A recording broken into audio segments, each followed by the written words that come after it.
We're ready to go. So, welcome. I'd like to call the meeting to order and welcome everyone in attendance. The committee has under consideration the estimates of the Ministry of Indigenous Relations for the fiscal year ending March 31st, 2024. I'd ask that we go around the table and have members introduce themselves for the record. And Minister, please introduce the officials who are joining you at the table when we get to you. My name is David Hanson. I'm the MLA for Bonnyville, Cold Lake, St. Paul, and the chair of this committee. We will begin starting to my right. David Shepherd, MLA for Edmonton City Centre. Shane Getson, MLA, Lexington and Parkland. Good afternoon, everybody. Ron Orr, Lacombe, Panoka. Good afternoon, RJ Sigurdsson, MLA for Hunwood. Good afternoon, Miranda Rosen, MLA for beautiful Banffkin and Esgus. Good afternoon, Peter Singh, MLA, Calgary East. Good afternoon, Whitney Isaac, Calgary Glenmore. Thank you, Mr. Chair. I'm Rick Wilson, Minister of Indigenous. I have with me my Deputy Minister Donovan Young and my Director of Indigenous Women's Initiatives, Christina Midbow. And on this side, I've got my new Deputy Minister of Finance and Senior Financial Officer, Chad Schultz, and the amazing Assistant Deputy Minister, Don Quas.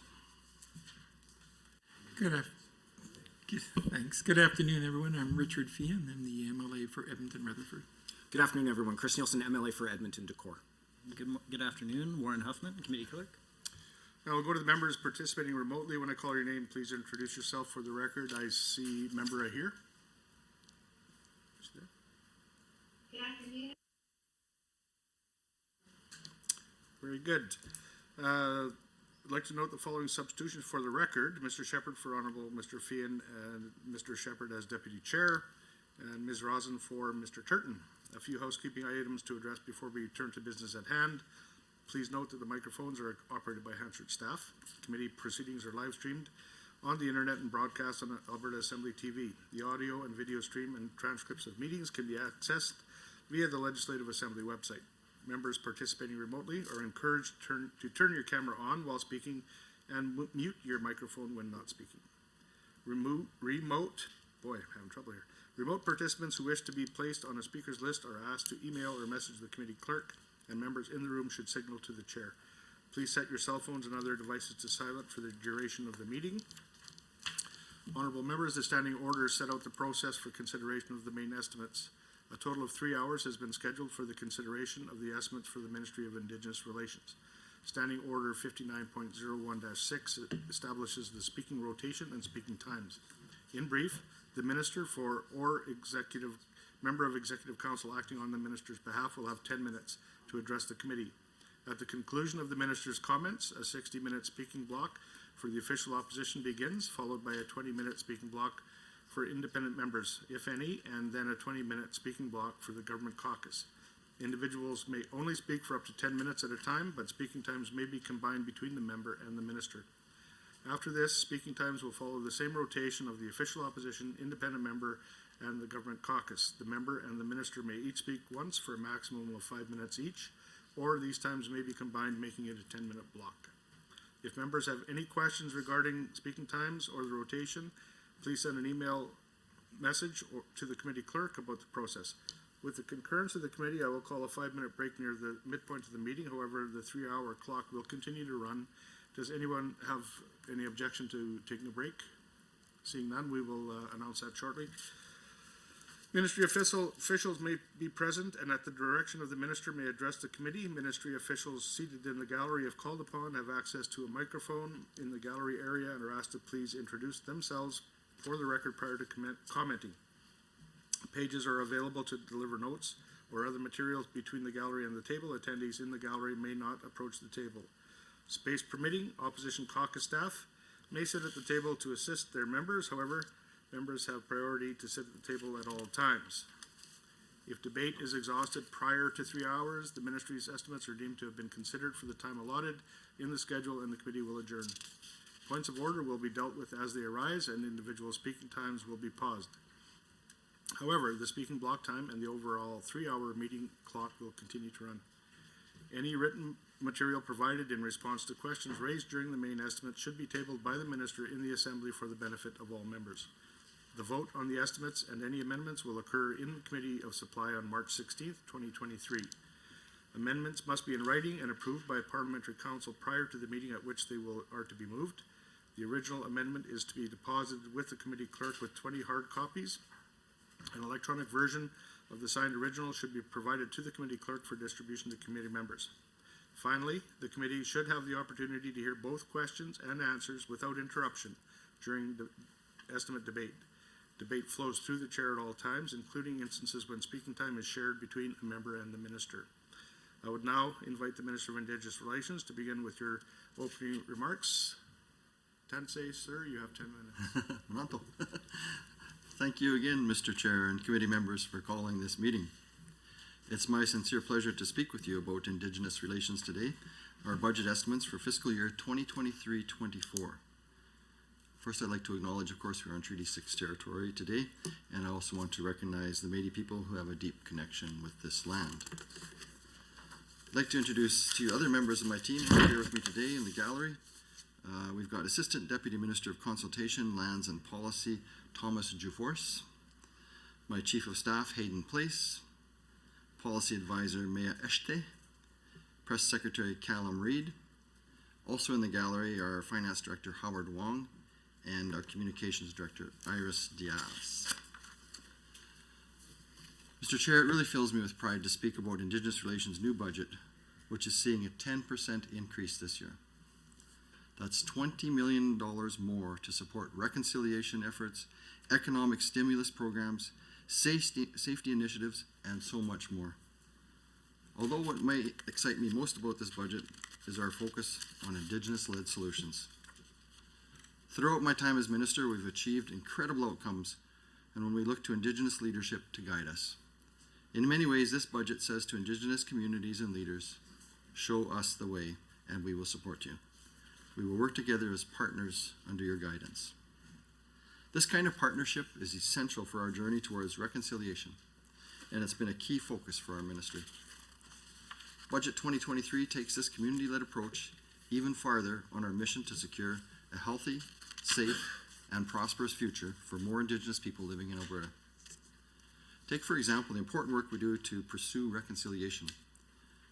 We know we can't change history, but we can work together with Indigenous partners to face the truth and take concrete steps towards reconciliation together. In Budget 2023, I'm happy to say there is $3 million in new funding to support community-led reconciliation initiatives so that the Indigenous people can continue to lead us. Let me explain how this funding will work. We are creating a new program called the Indigenous Reconciliation Initiative. It will be a new way for our ministry to partner with Indigenous communities and help enhance cultural or economic conditions. Indigenous communities and organizations can apply for funding amounts between $10,000 to $100,000 to support activities that seek to improve the cultural or economic aspects of their communities. The cultural stream of funding is for projects that enhance, protect, or revitalize Indigenous language, arts, or culture. So think of educational programs on Indigenous cultural practices and languages, youth leadership camps that reveal new opportunities for wide-eyed children, or mentorship programs with elders.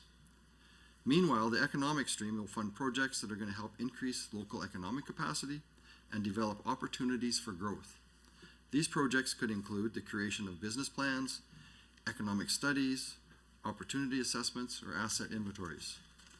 So eligible projects could also help build capacity through strategic economic development plans or by finding new approaches to community or corporate structuring. The common thread here is that all of these projects will be led by Indigenous community members. By taking this approach, money will flow to the areas it is needed most and where it's going to have the greatest impact, as decided by the community. We've heard from Indigenous leaders this is the kind of collaboration that they want. They can lead the change, but they are looking for us for support. We are listening and we are acting, and our partnership will not end with dollars. As always, our ministry staff will be available for assistance, whether that's finding solutions to barriers or helping navigate government programs and services that may enhance these initiatives even further.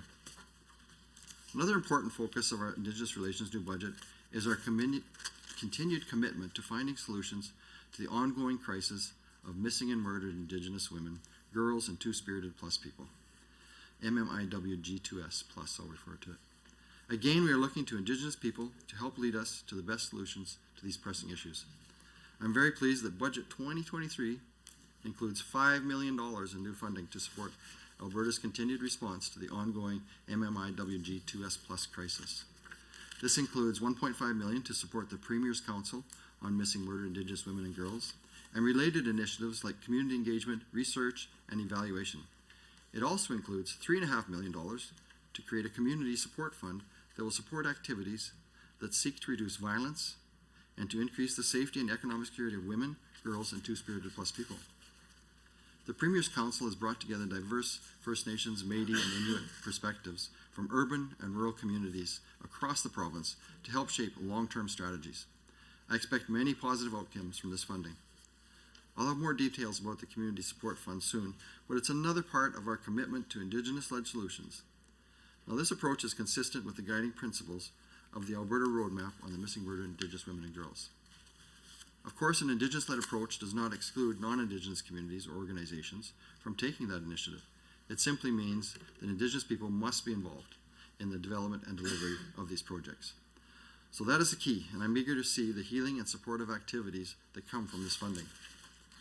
You know, another way to improve safety and security is to increase economic growth and inclusion for Indigenous communities, and our ministry remains deeply focused on that goal. Many people are talking about economic reconciliation and what it means to them. I can tell you that for us, economic reconciliation is about removing the barriers to investment and ensuring that Indigenous people have access to the support and the tools that they need to grow thriving local economies that are an essential part of the provincial economy. Economic reconciliation is about supporting sustainable and self-reliant Indigenous communities. These are goals that leaders have told me are of the utmost importance to them, and they are top priority for our government.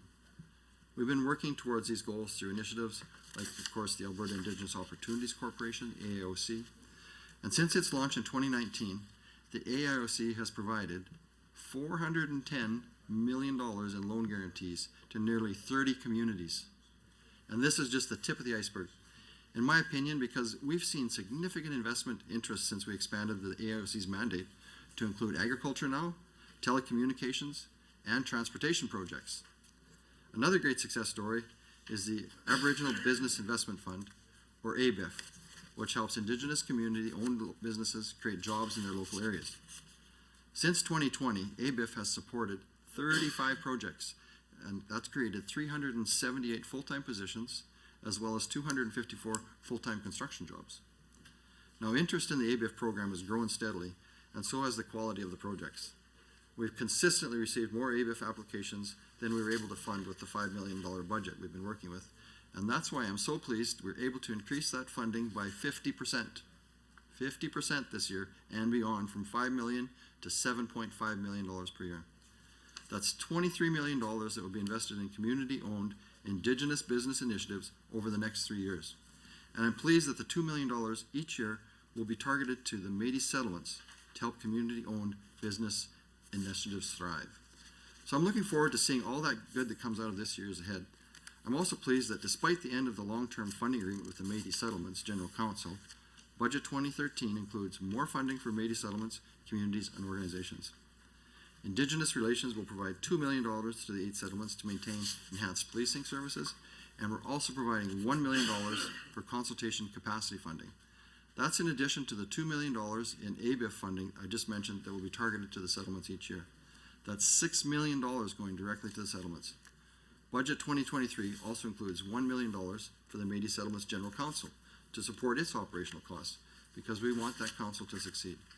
There's also $2 million to assist Métis organizations with the credible assertion process, and we're increasing the Métis Nation of Alberta's funding to $1.8 million. All of this shows our continued commitment to Métis people in Alberta.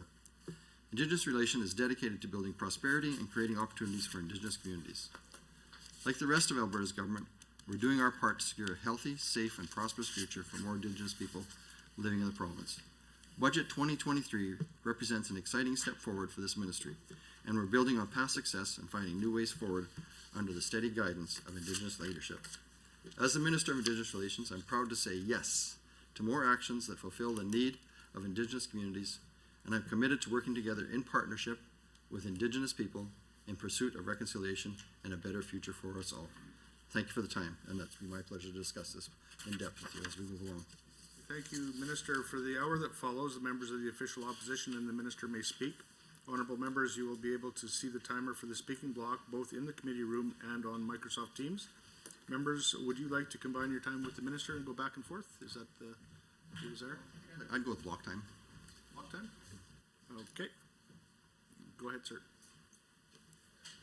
Thank you very much. I appreciate this opportunity to address the committee with regard to the estimates for the Indigenous relations. I want to take a moment first to acknowledge that we are on Treaty 6 territory, but of course we're broadcasting and responsible for all Treaty 6, 7, and 8. So wish to acknowledge that, and of course the Métis history, which is very significant in the province of Alberta.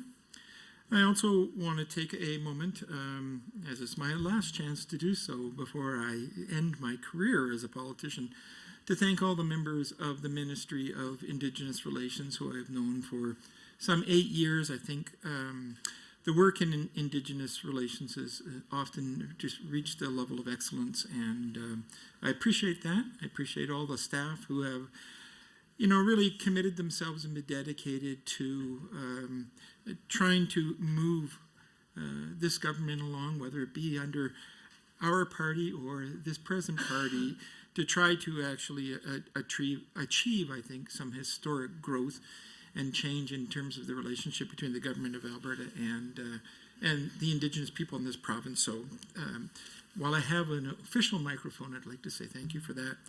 And I'd also like to take a moment to thank the minister. It's been as is the nature of parliamentary democracy, a bit of a combative 4 years, and from time to time, and I want to assure the minister I've never doubted your commitment to the work. I know how deeply engaging this work is. So many other ministries you can take or leave and switch along to the next ministry and probably don't look back too much, just move on into the next ministry, but I don't think anybody ever does that from Indigenous relations. So I want to thank you for that. And so now moving on to my questions, thank you for indulging my personal need to say goodbye in many ways. And I want to start with my questions by commenting on the fact that I was indeed quite pleased to see that there were increases in the budget for Indigenous relations in this estimate. And I was very discouraged over the last 4 years when the first 3 times we found ourselves in estimates, it was each time talking about decreases in Indigenous relations, which I found very stressful. And now finally we are seeing some might say slightly cynically just before election, but honestly, I having gotten out my little shot, I actually am pleased that there is an increase to Indigenous relations, and in some of the areas that I'm just learning about now, because of course some of this was not available to me up until this moment. I'm pleased to see the growth, and I'll certainly speak to that as we go along. So some of my questions will be really more about just trying to gather an understanding and information of where things are going and what will happen. I certainly think that if government happens to change in the next couple of months, we would like to maintain and continue good progress that has been made. So the greater understanding I have, the better. I noticed that the minister began his speech by talking about the fact that it is essentially a 10% increase in the budget. And there's a bit of a quibble around that, I think, partly because the budget in the last year was $181 million, but the actual forecast spend is 204. So there's already been a significant overspend, and I'm wondering how much of this new increase is just simply a catching up on the fact that there was this dramatic overspend, a 10% overspend, in fact, and that the amount of increase beyond what is actually forecast to having been spent in this budget year into the estimate is actually only, I did the numbers, I could really bore you with them, but it's actually only 0.46% over what was actually spent in the 2022-2023 forecast within this budget. So the actual increase in terms of what was actually spent in 2022, 23 to what is expected to be spent in 23-24 is actually only 0.46%. So I'm just sort of noting that while there's some good news here, and I certainly will support that, it isn't quite as dramatic as it might sound. And maybe if I just understand some aspects of the budget, I'll certainly have some more understanding. And part of the reason is that you have to take out from this budget, as people know, money that isn't really First Nations, the government of Alberta's money. It's just money that is flow-through money. For example, line 4, which is the First Nations Development Fund, is money that does not come from government at all. It comes from casinos, and I see that of the increase that the $44,000 from last year's budget to this year's budget. I see that the increase in the First Nations Development Fund takes up $21 million of that. More than half of that is just flow-through money. It's not actual money decided on by this government to flow through to the Indigenous communities. So I just want to say that I am pleased that there are some increases. I'm hoping to understand them a bit more as we move along, and I'm hoping that maybe what we'll see is a bit of a shuffling from one area to the next in some good areas. So having just kind of set that out, after 3 years of cuts, I wanted to take a chance to say thank you to the Minister for successfully getting some increases, and we'll move on. The first one I think is of any significance to us is the line 1.3 in the budget, which is the Strategic and Corporate Services. There is quite a significant increase in that, which is simply money the government pays itself to do its own work. There is an 11.65% increase there, so quite a significant increase over the last year, and I'd certainly appreciate if the Minister could take some time to explain why there was such a significant increase in this particular division. What is it that suddenly is happening now in the department that wasn't happening before that requires one of the largest increases in the budget? I'm sorry that the Minister has chosen not to go back and forth because it really decreases the opportunity to ask questions and get answers. But I'll certainly try my best to listen to see if the answers come and then refer to them again when it is my opportunity to do that. This way everybody just has to listen to me talk for an hour, which I know is very difficult. And so I guess when I look at strategic and corporate services, I just want to have an understanding, is this money that is being charged from other divisions within the government for services provided, such as accounting and other legal services and so on. And perhaps, either the Minister or one of the supporting personnel could answer that question. So, not being able to get an answer to that kind of question, I then want to move on to talk about line number 2, the First Nations and Métis relations, and just ask a little bit about the increase in First Nations and Métis relations. You have talked about a number of programs which you say are an increase. You haven't necessarily identified which of those programs may be part of any particular increases in each of these individual lines. So I don't know if, for example, the $3 million Community Reconciliation Fund, the Indigenous Reconciliation Initiative, the IRI, it would be included in this, or it's very hard to ask questions that you know you're not going to get an answer to. And it would be helpful in terms of the further questions that I would then have. So I guess I want to know, with each of these budget lines, what is it that is actually happening in this individual budget line?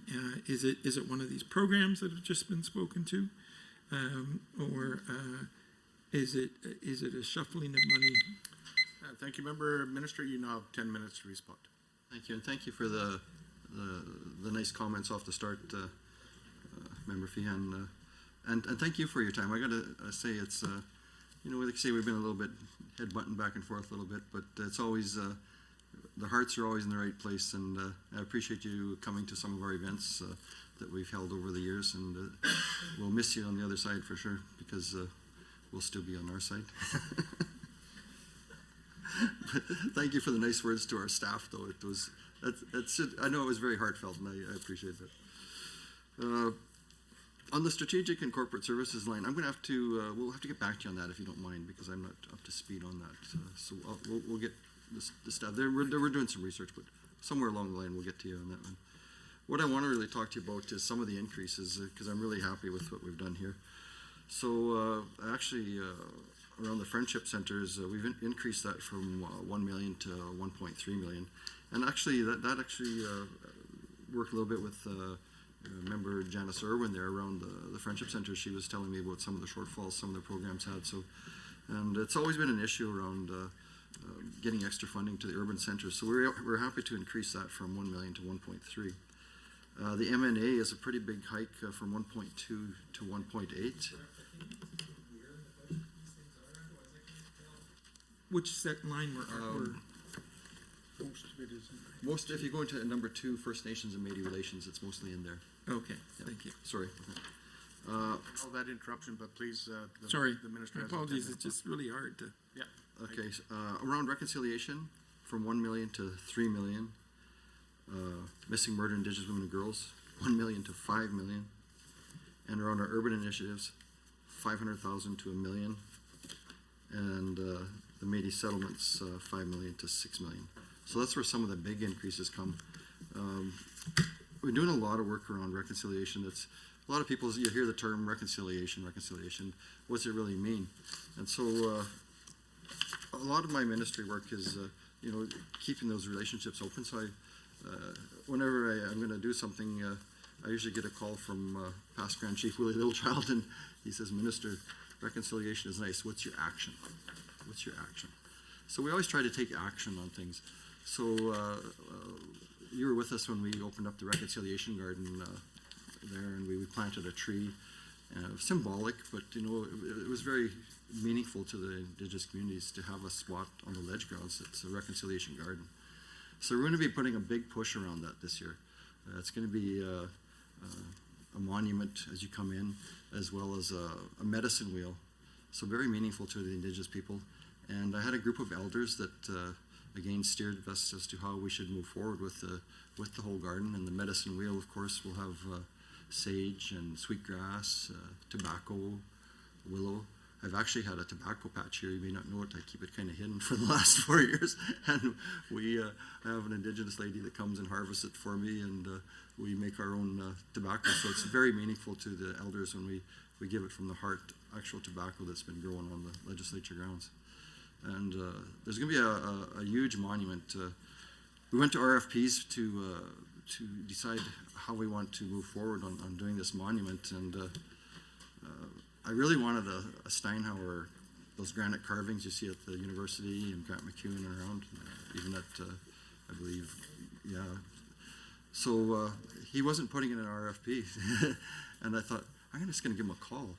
So I called him up and says, aren't you going to put in a bid for this monument? He said, well, I was waiting for you to call me. I said, what do you mean? He says, you came to me in a vision a year ago and asked me to do this carving. I said, what? He says, yeah, so I already built it. This is a very expensive carving, granite carving. So we were up at Fort McMurray, so coming back, we stopped in at Saddle Lake, and asked a young fellow where we find Stuart Steinhauer's house. He says, just keep going till you find all the rocks, and there it'll be. So we went to his house, and sure enough, right in the front of his yard, and this is no small monument that you're going to see. This thing's 12 feet tall, 22 tons, solid granite. Mother Earth circling, he calls it. Mother Earth holding a child. I can't even explain to you. It was just amazing. We spent the day with him out there. His wife says, "Oh, good, stay for dinner." One of the neighbors hit a moose last night and left a hind quarter on the driveway. So, you know what we had for lunch? We had moose stew. And it was just a great time to sit with him. And then his son, Ben, came along. And Ben is actually the spiritual one of the family.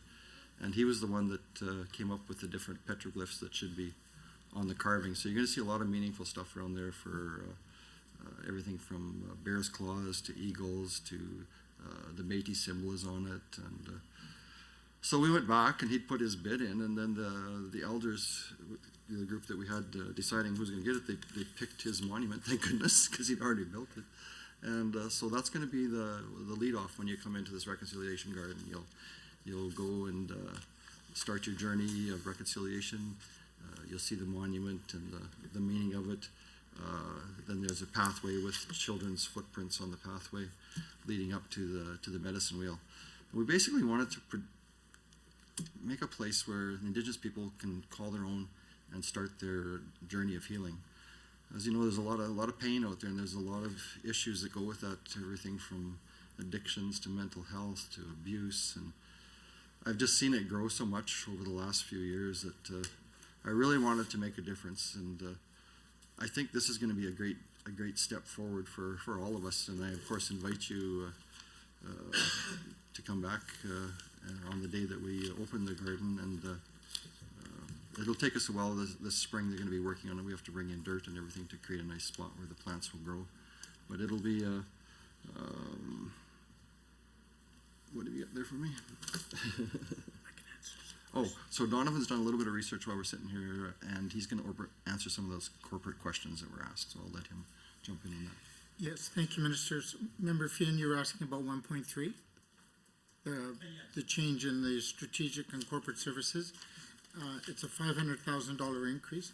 That is due entirely to bargaining unit increases that we settled with the union, and out of scope increases as well. So those are bargaining unit increases.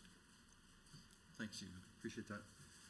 So getting back onto some of the other questions you asked around the increases. So the missing murder Indigenous women and girls, 2S people, that's a huge one that we've put a lot of money and effort into. It's going to $5 million this year. I really want to make an impactful difference, and the only way we could do that is to put some real money towards it.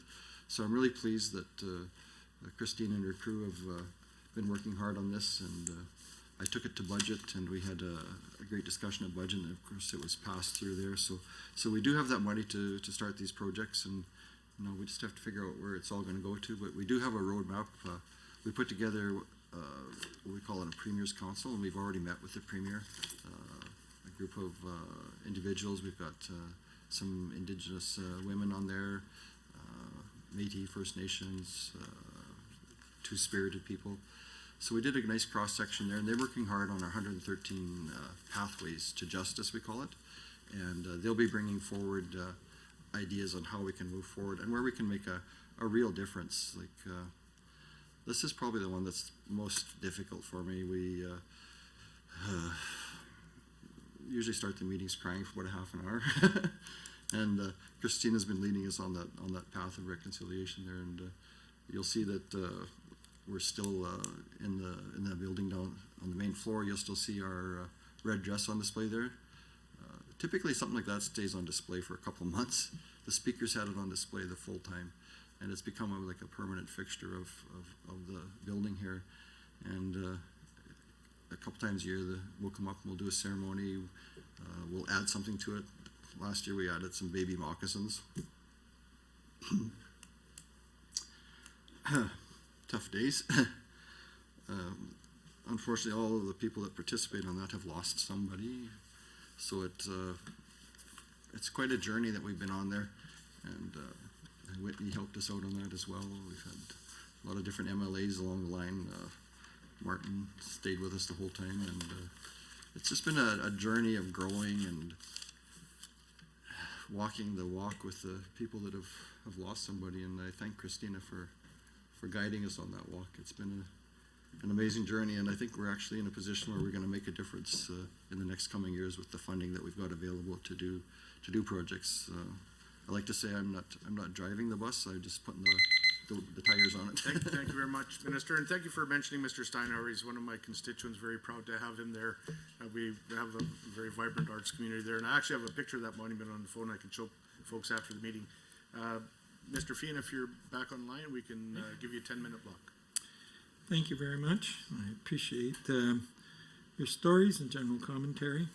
I guess the thing that, because I can't really ask questions and get answers to them, I know I can see what's going to happen. I'm going to get stories, and so I'm not going to get answers. So I accept that. I can't do anything about it. I guess I want to take us to the question of why the sudden change of heart in government. For 3 years, we saw decreases in all of these budgets. We saw the urban initiatives ultimately destroyed in the first budget, and then some minor increases subsequently. And now you're saying that, for example, the Friendship Center has gone from $1 to $1.3 million. There are certainly other things. I count just in the things you've talked about so far, 10 different program services or whatever else that may be increasing. And I guess I just want to know what happened. Why is it that for almost 4 years, we are literally 2 months away from an election. So for almost 4 years, we saw a decrease in funding for Indigenous relations. We saw specific programs lose their funding. We saw some completely eliminated. We certainly have seen other programs that were very successful prior to your taking over government that received no extra funding. They essentially got played out and were allowed to wither on the vine after the fact. And now suddenly, as we head into this next election, I have 10 programs, and I'm wondering how it is we get through 3 years and 10 months with little action, and then suddenly 2 months now before the end, we get all of these kind of things. I know, for example, the Reconciliation Garden is a lovely thing, and I appreciate going to the original sod turning, but that was over a year ago, and nothing's happened with it since. These things they're promised, and then there's no motion forward on this. There was no increase to the MNA until suddenly this year. Now there's an increase to the MNA. There's no increase to ABIF, and now suddenly there's this big jump in funding. And I'd also like to just ask the question about where in the budget ABIF funding is, because I've forgotten now. Too long. I've been on the wrong side of the conversation. So I guess I'm just discouraged about this. I really want to spend some time talking about the murdered and missing Indigenous women, because it is something I want to be positive about and be congratulatory about. I am thrilled that there's $5 million. I certainly wish it was more. I mean, you have 113 recommendations. At $5 million, that comes down to only a few $1,000s per recommendation. I know they don't all take money. But I'm thrilled that at least that it's going in that direction. A bit discouraged that of the $5 million, 1.5 million of it is just going to the council itself, the Premier's Council, and not to initiatives. Only 3.5 million is actually going into the community fund focused on violence. But my point here is that, the calls for justice from the National Inquiry came out 4 years ago. And there's been plenty of time to take action, and there's just action hasn't been taken. And now we're in a place where there's promise of action. And I want to be supportive and congratulatory on it, because I think this is one of our biggest issues in our society today. And I'm just so discouraged that we're seeing these small bits of action just at the last minute. I'd like to, I could go through this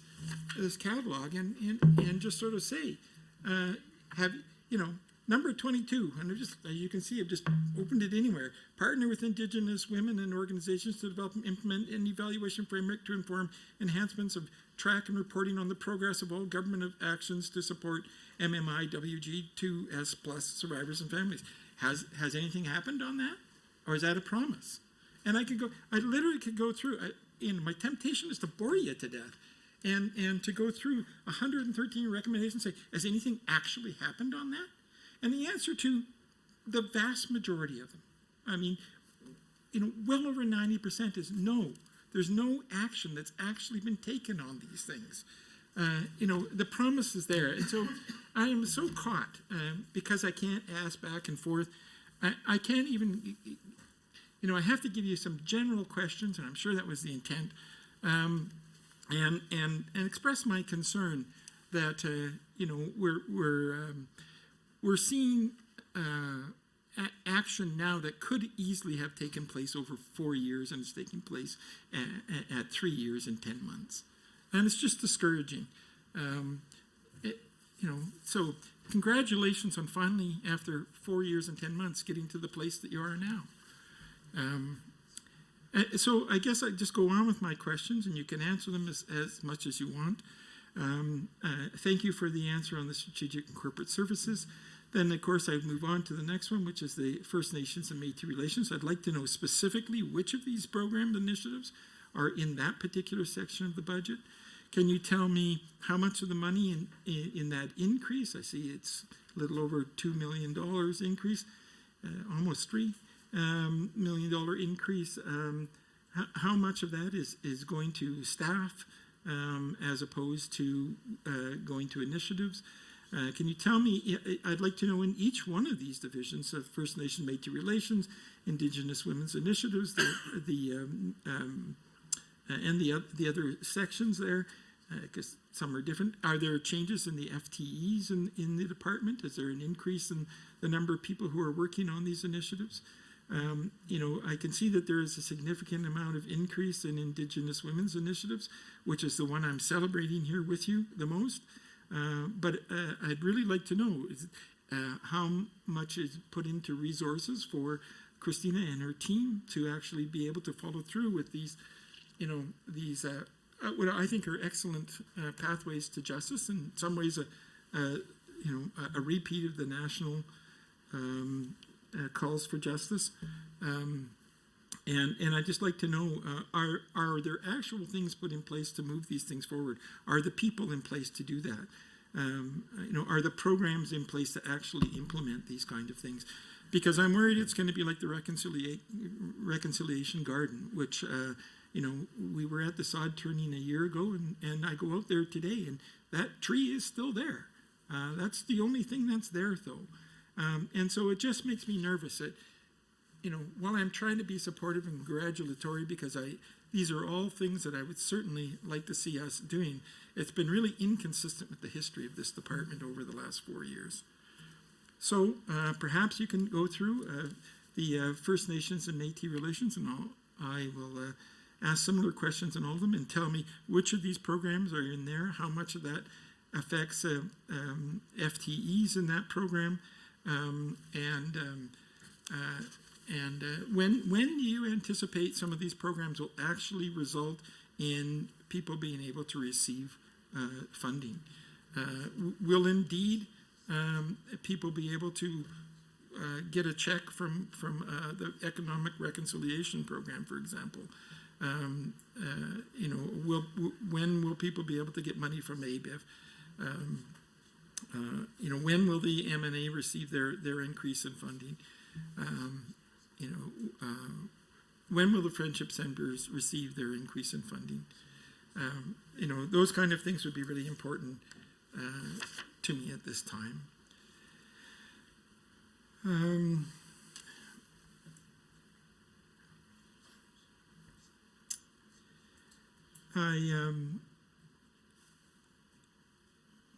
I would like to know, with regard to First Nations and Métis relations, whether there's actually been a change in any of the promises of protocol agreements with the different treaty organizations. I know that there was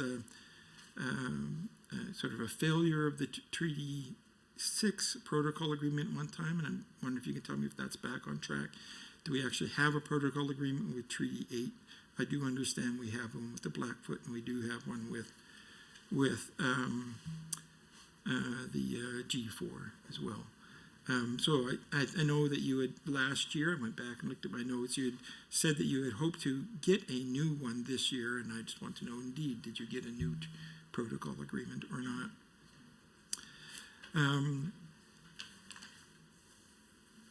I guess I'm mostly interested in results, Minister. I certainly am seeing that you have some promises here, and I certainly hope that many of these things come to fruition. I'm discouraged that it seems to be last minute Thank you, change of Mr. heart. Fian, and I do feel your frustration, but the minister, as you had as a minister, have an option of going back and forth or going to block. So I would encourage you to, you can spend 10 minutes giving him a list of questions, and hopefully the minister will be able to answer those for you, as long as they stick to the business plan and the budget documents. So, Minister, you have 10 minutes to respond. Well, thank you so much, and thank you for the questions. Those are all good questions, and I appreciate it. I'll do my best to answer what I was writing feverishly here. Around our reconciliation garden, this is going to be a highlight of the ledge grounds. It's going to be amazing, and the monument's already built. And it's winter time, so it's kind of hard to do groundwork in the winter. So as soon as the ground thaws out, they're going to be out there. We've already got contracted landscape company to do the landscaping. We've got people working on the logistics around moving the monument. This is no small task. Steinhauer is doing it himself. He's got it all figured out. How he's going to do this, and I'm not sure how, but he's got a plan. We were down there with him one day, and he was figuring out where the crane's going to sit and how they're going to put everything in place. So don't worry, it'll all come together in due course. A lot of these programs, of course, the budget is passed by the Lieutenant Governor. When she gives the blessing, then the money's available, and so it's a matter of the MNA and the Friendship Centers putting in applications, and the funding can start rolling out as soon as that happens.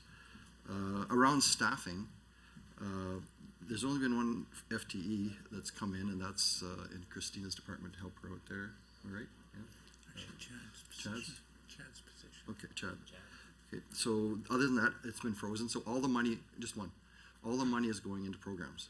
And that's what we're trying to do. We're really focusing on putting the money where it can do the most good. And I know Christina's a little scared that she's got this much money to spend, but I know she'll do an amazing job at it. And that's part of what we do there. Like I don't try to tell the department heads how to spend it. Like I said, in working with our women's initiatives and the missing murdered panel that we have, the Premier's Council, that's their bailiwick to go forward with and tell me what they want, and it's my job to get it done once they tell me exactly what they want. So we've been working on some good programs. The Premier is incredibly supportive of all this. She wants to meet with Indigenous, what's Rochelle's group called? Institute for Advancement of Aboriginal Women. It's quite a story around that, how that became. But that one, and we've got the Métis Women and Economic Security, and now we've got our Premier's Council on Missing Murdered Indigenous Women and Girls. So we're trying to line these up. She wants to meet with them all as quick as she can. She's already met with her Premier's Council on Missing Murdered already once. And so we're lining these meetings up, and she's very supportive.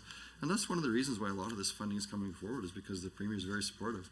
She put me on Treasury Board this year. I think that's probably the first time you've had an Indigenous Relations Minister on Treasury Board.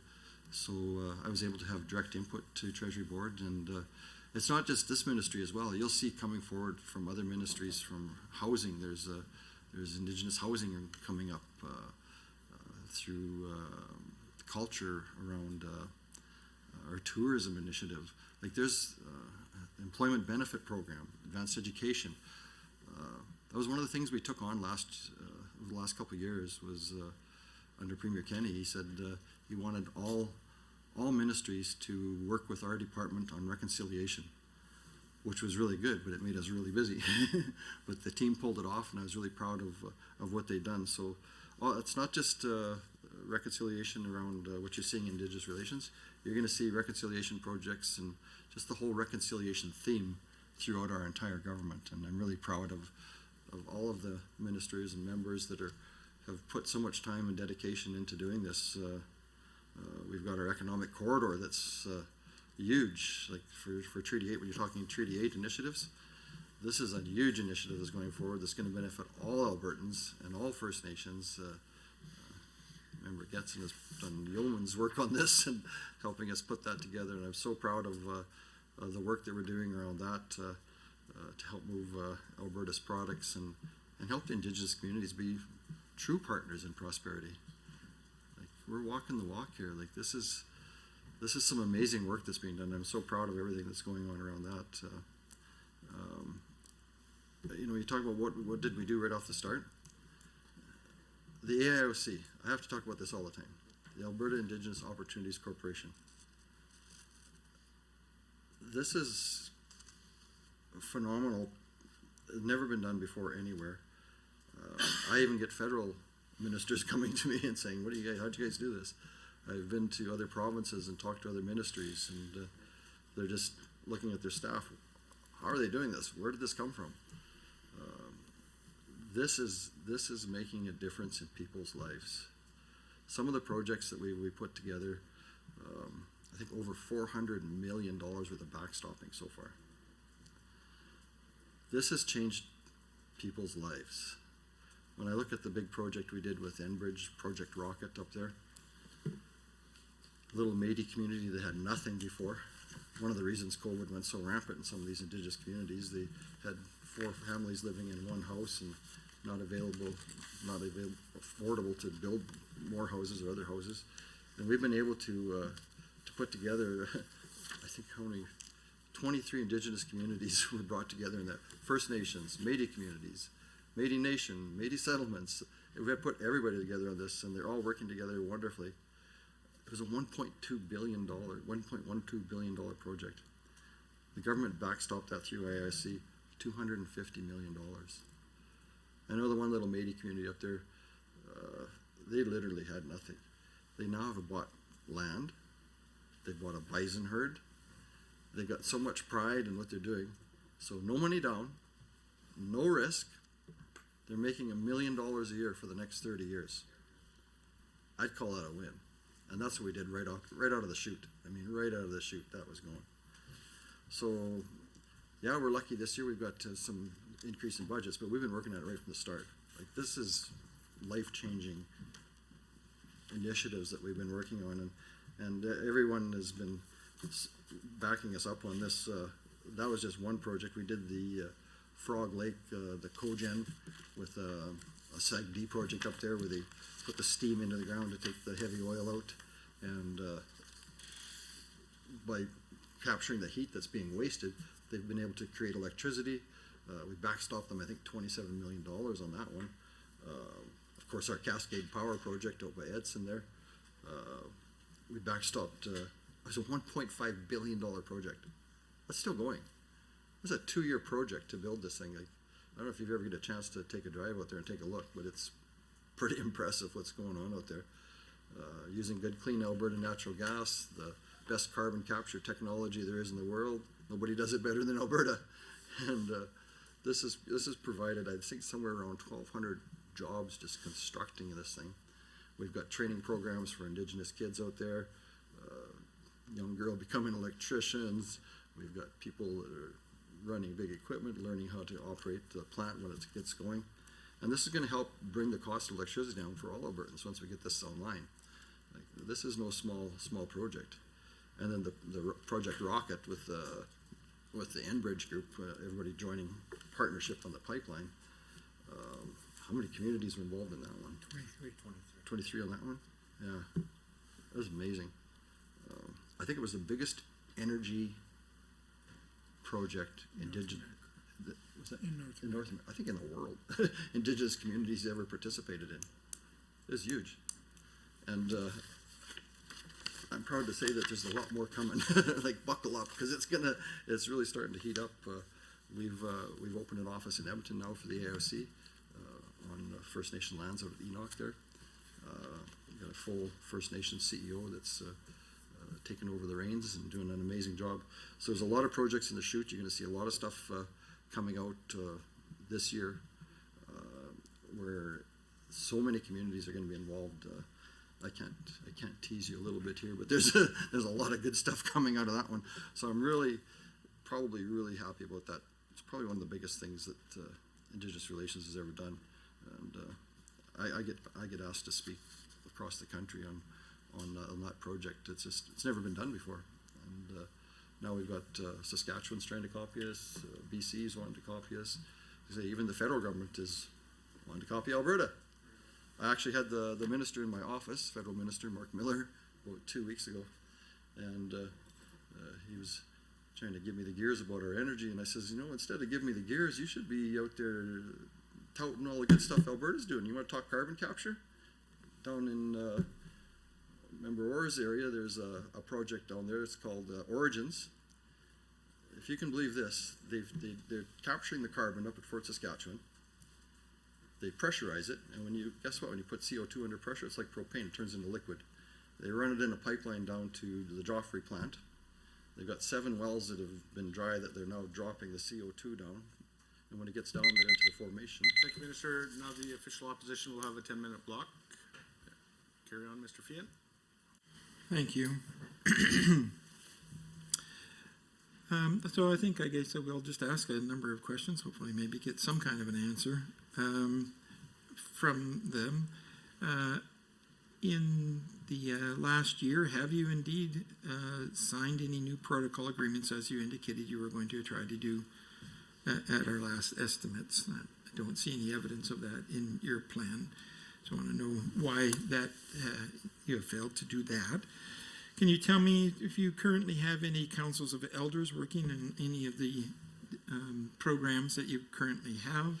And if so, why have all the councils of elders, the number of them, have been disbanded?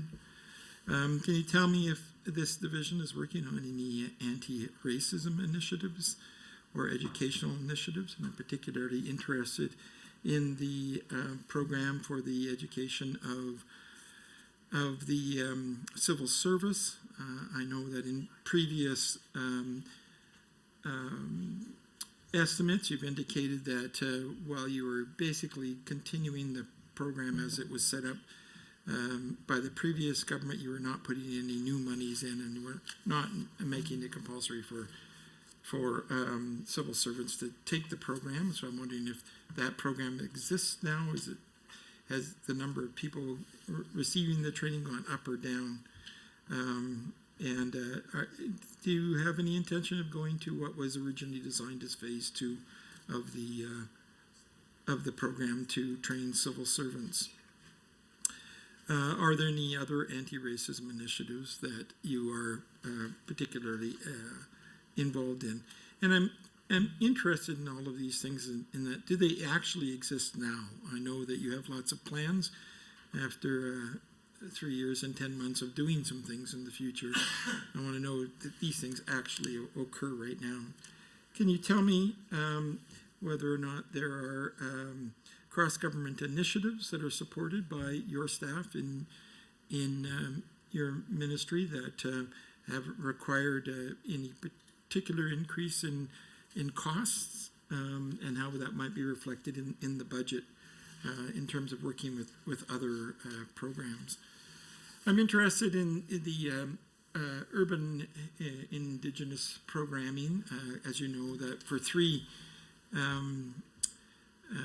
estimates, we saw significant cuts in this area, and I'd like to know if there have been some improvements.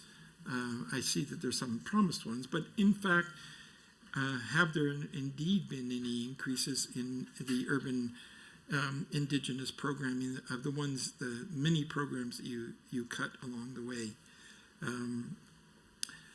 Have there, for example, the Institute for the Advancement of Aboriginal Women received a significant cut to their core funding earlier on in your term, and I'm just wondering whether or not that has been fully restored, or is there an increase? Are they also continuing to get the money that they require to run the Esqueo Awards? I also want to know if there's been any changing to the funding for the new in-town program at Bent Arrow. Of course, any of the other frontline programs that you have, that you had previously cut. Are they all getting their money back? Are some of them getting their money back? Or are you just heading off in new directions and sort of leaving behind the previously funded programs?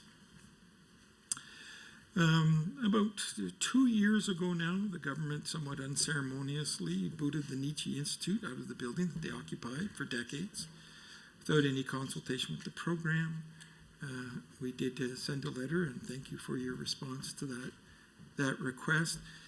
But at the time that the Nietzsche Institute was told that they were to be leaving their decades-long facility, there was an indication from this minister and other ministers that there would be help in finding a new permanent location. However, as you know from the fall and the appearance of the director of the Nietzsche Institute in the House, that they are indicating that they have not received that kind of assistance, and I'm wondering whether this budget reflects anything that may give some hope to the Nietzsche Institute to find a long-term permanent residence subsequent to them being booted out by this government.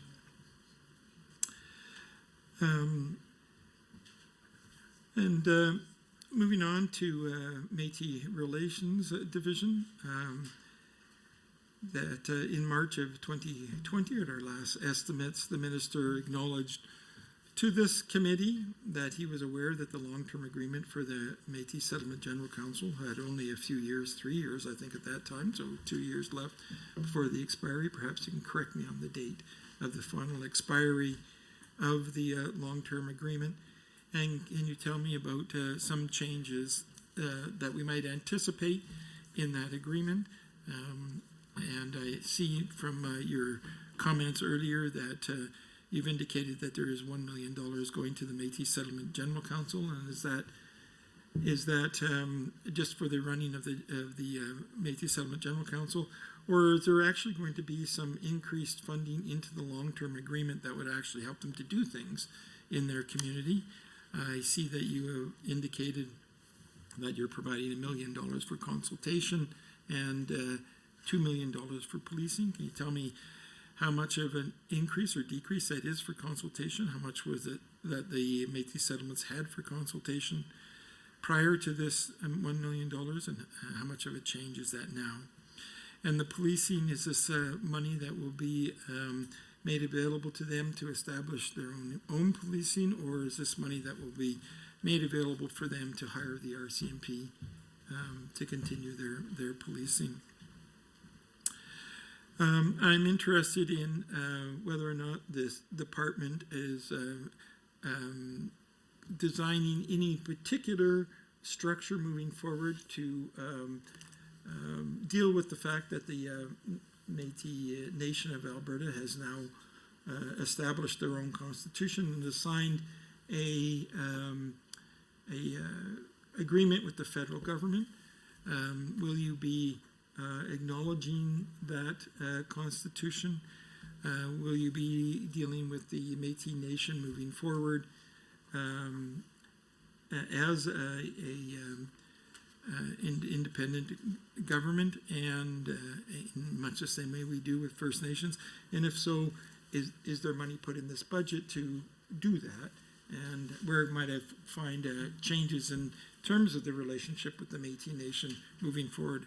I know that you've indicated just this morning that there is an increase of the Métis Nation's budget up to $1.8 million. Can you tell me how much of an increase that is? I don't think it's not a $1.8 million increase. It's just an increase of the existing budget up to 1.8.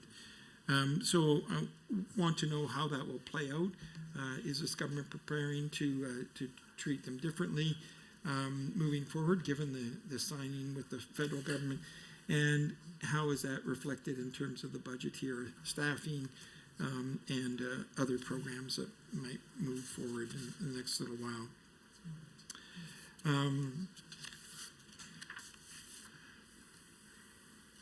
I also am interested in the Métis Settlement General Council Future Fund, and the fact that the Future Fund is at a significant decline over the last number of years, and the prospects of that funding essentially dwindling to zero apparently remain the same.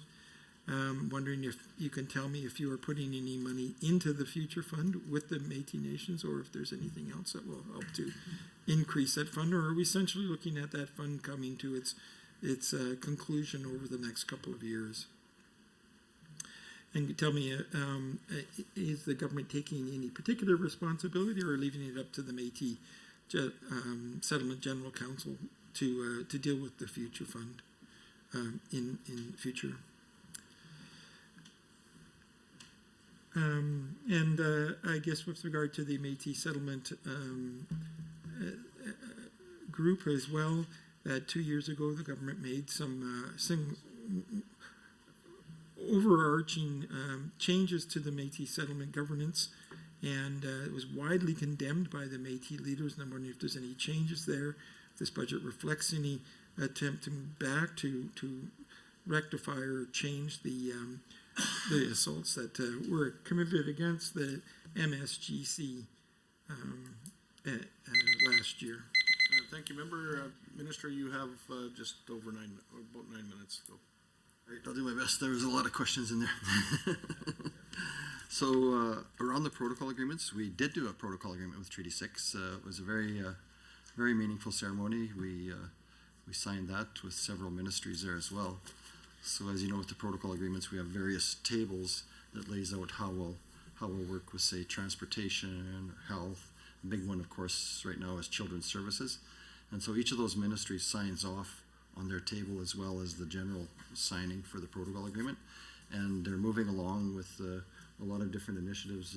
Don runs a lot of those, and we have a team that works with them to make sure that we keep moving forward. And there's things in there like how many times a year they'll meet with the Premier or various ministries and that type of thing. So that the one with Treaty 6 has been signed and is moving forward. With Treaty 8, we work with various groups up there. The big one we're working with right now that involves all of them is around the economic corridor.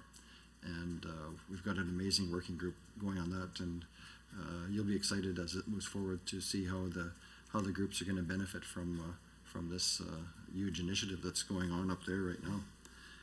Council of Elders, we of course use the Council of Elders all the time.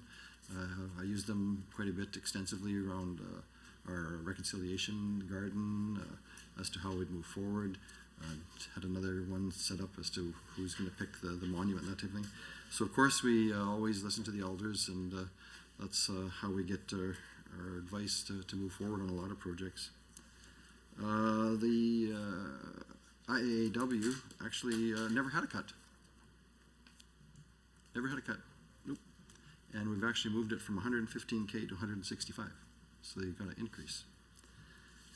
Bent Arrow, just wrote them a check for around, I think, 215K. So great group over there. A couple of the ladies are from where I live out there, and so I get a chance to stop in and visit with them once in a while. And they're doing amazing work for us over at since 2021. Since 2021? Excellent. Yeah.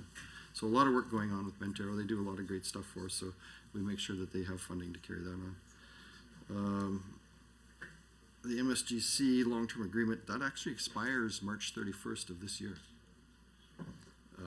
And under the long-term agreement, they're getting around $5 million. I've actually increased that to $6 million. So they're actually making $1 million more than they were under the long-term agreement. And around the policing, we did give them additional $2 million to the settlements directly to pay for the RCMP. So we'll be signing some agreements with them very shortly as well. The MNA, Métis Nation of Alberta, they were at 1.2 and they've moved to 1.8, so a significant increase there. As well as all of these grants, they're also capable of applying for other things as well. The MNA applied for an ABIF grant for the Métis Crossing. Dave's probably familiar with that as well. We helped them build a hotel up there. and it's doing very well. I was surprised I was going to do a function up there, but it was booked solid. So I didn't think it would ever really take off because it's kind of, well, it's out in God's country, I know it's but it's doing quite well. I was surprised. So really happy that they're doing a good job on that, and a lot of people helping out to make sure that that's successful. The Métis Senate General Council, actually I believe that you approved most of the withdrawals from the Future Fund. They were using a lot of it just for administration fees, and so I didn't think that was the best use of those future funds. It was supposed to be for saving it for projects.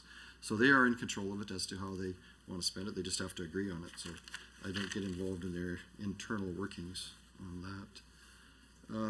Around the Indigenous Learning Initiative that you asked about,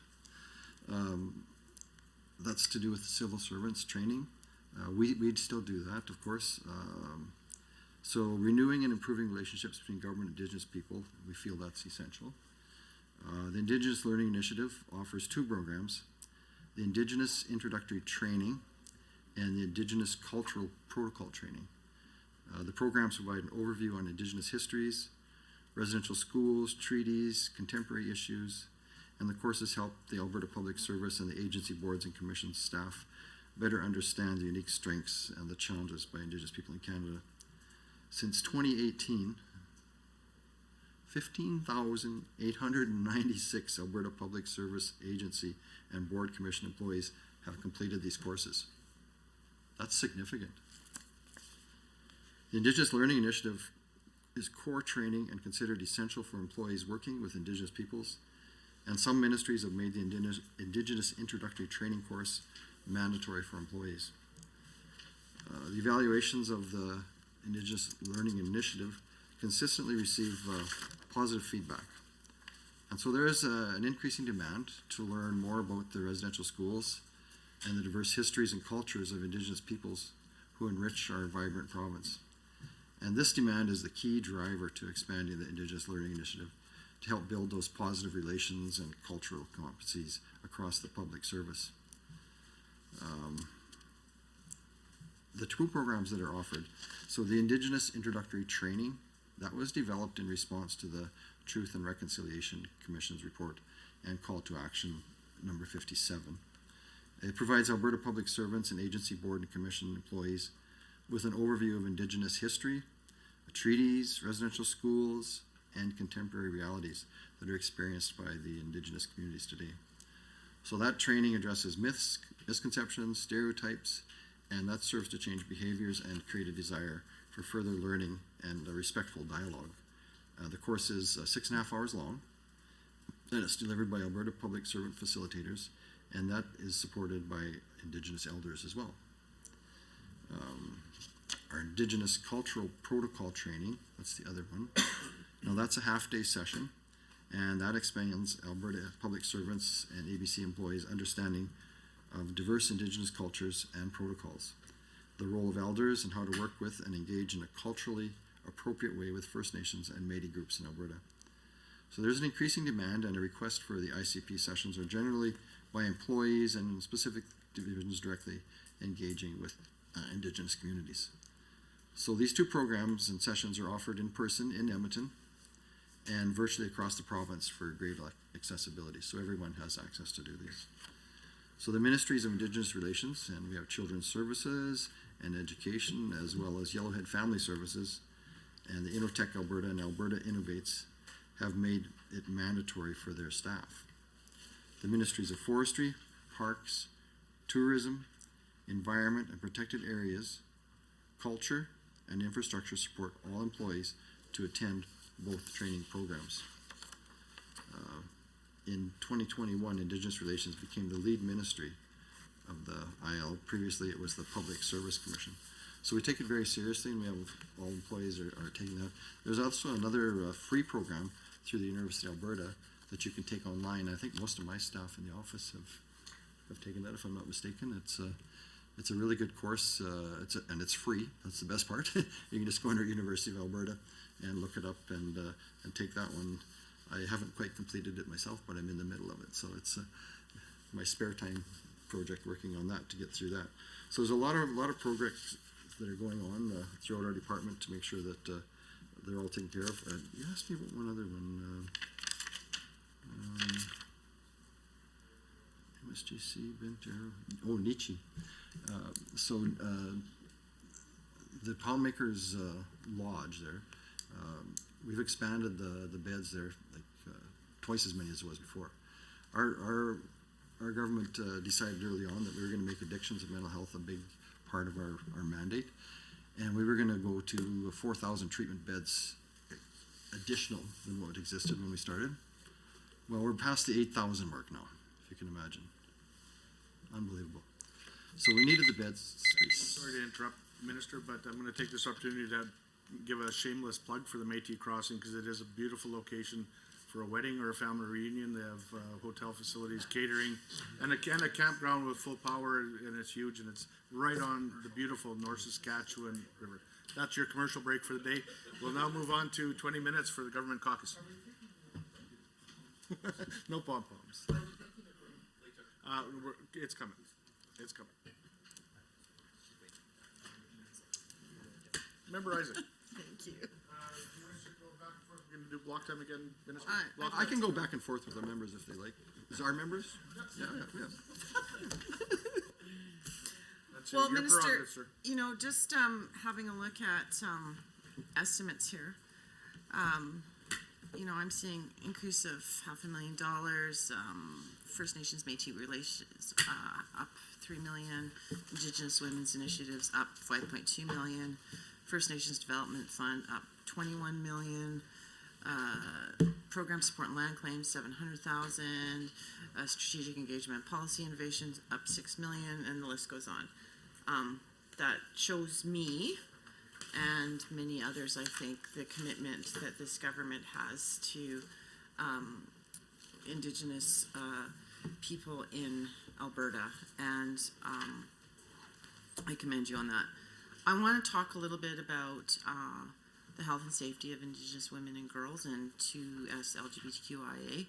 I'm going to say that out the long way one time so that everybody knows what it is, and then I'm not going to have to say the very, very long name, but it's 2S is two-spirited, lesbian, gay, bisexual, transsexual, queer, questioning, intersex, and asexual plus.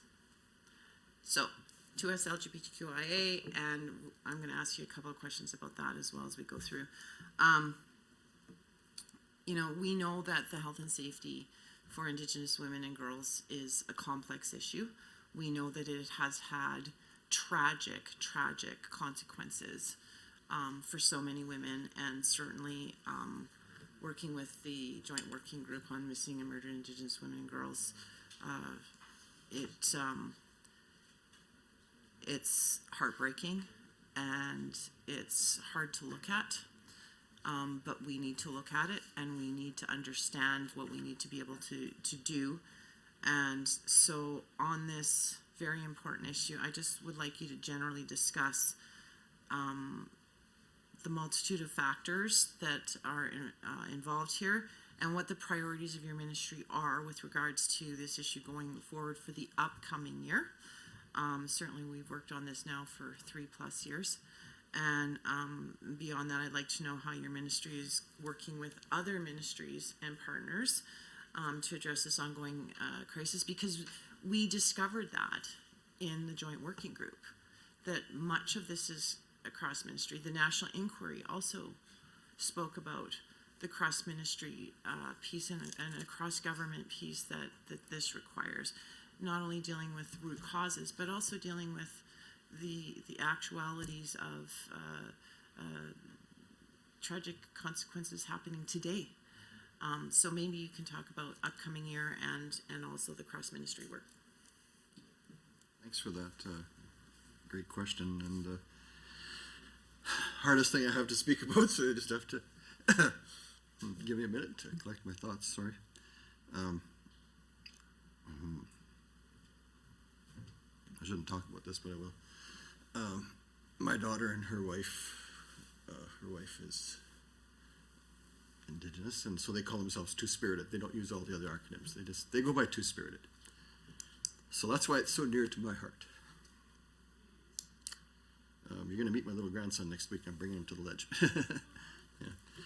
So Indigenous women and girls, they do experience some of the highest rates of poverty, unemployment, violence, and other challenges and barriers that impact their health, social, and economic circumstances. Sorry.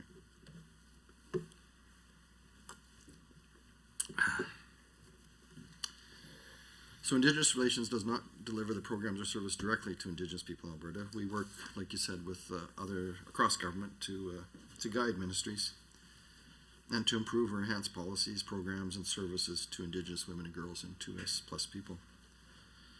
It's critical that the voices of Indigenous women are heard and understood across government.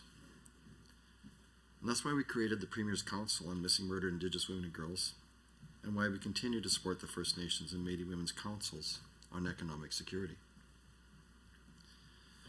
Meaningful consideration of these three councils' advice is key to ensuring provincial policies and programs and services meet the needs of Indigenous women and girls in the 2S community.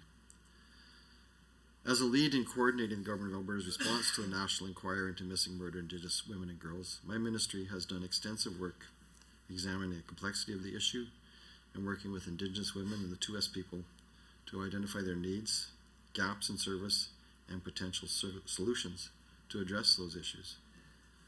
The National Inquiry and the Alberta Joint Working Group on Missing Murdered Indigenous Women and Girls both identified the need to support families, the loved ones, and the survivors. Therefore, this year we're going to be focusing on developing and implementing a grant program to fund projects and initiatives that support families and survivors. And the program will also support initiatives that aim to prevent violence and increase safety and economic security of Indigenous women, girls, and the 2S plus people. So we have established the cross-ministry committee of MMIWG2S plus. It's a forum of collaboration and coordination across government, and it's going to support the implementation of the Missing Murdered Indigenous women's girls, the roadmap that we developed. So this has included the development, implementation, and funding of actions to reduce violence and increase safety and economic security of Indigenous women, girls, and 2S plus people. It will also provide support and information to the Premier's Council on the Missing Murdered Indigenous Women and Girls. So recognizing we have a role to play in addressing the MMIWG2 plus S crisis, the committee has representatives from all of government and ministries at the table. So this is one of a very few cross-ministry committees that has representation from all departments, has reviewed that our work on these issues as a total government of Alberta, and its commitment to finding solutions. Ministry officials also sit at various cross-ministry tables that address violence, such as the Interdepartmental Committee on the Family Violence and Human Trafficking Cross-Ministry Committee, where they provide advice and share information. Ministry officials have also been building relationships with other councils, such as the Premier's Council on Civil Society and charities and municipalities across Alberta, to understand how they're going to work together to address the factors that contribute to this violence. And we also have strong relationships with Indigenous organizations that are working hard to combat violence against Indigenous women, girls, and the 2S plus people.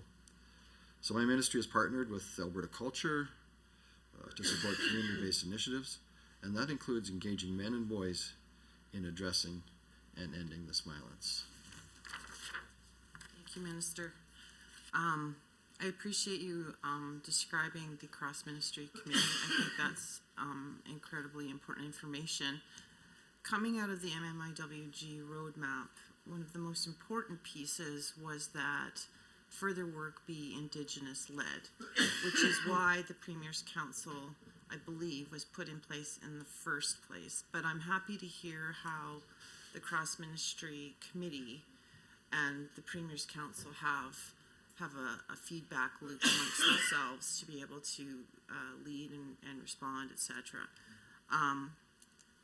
So just keeping this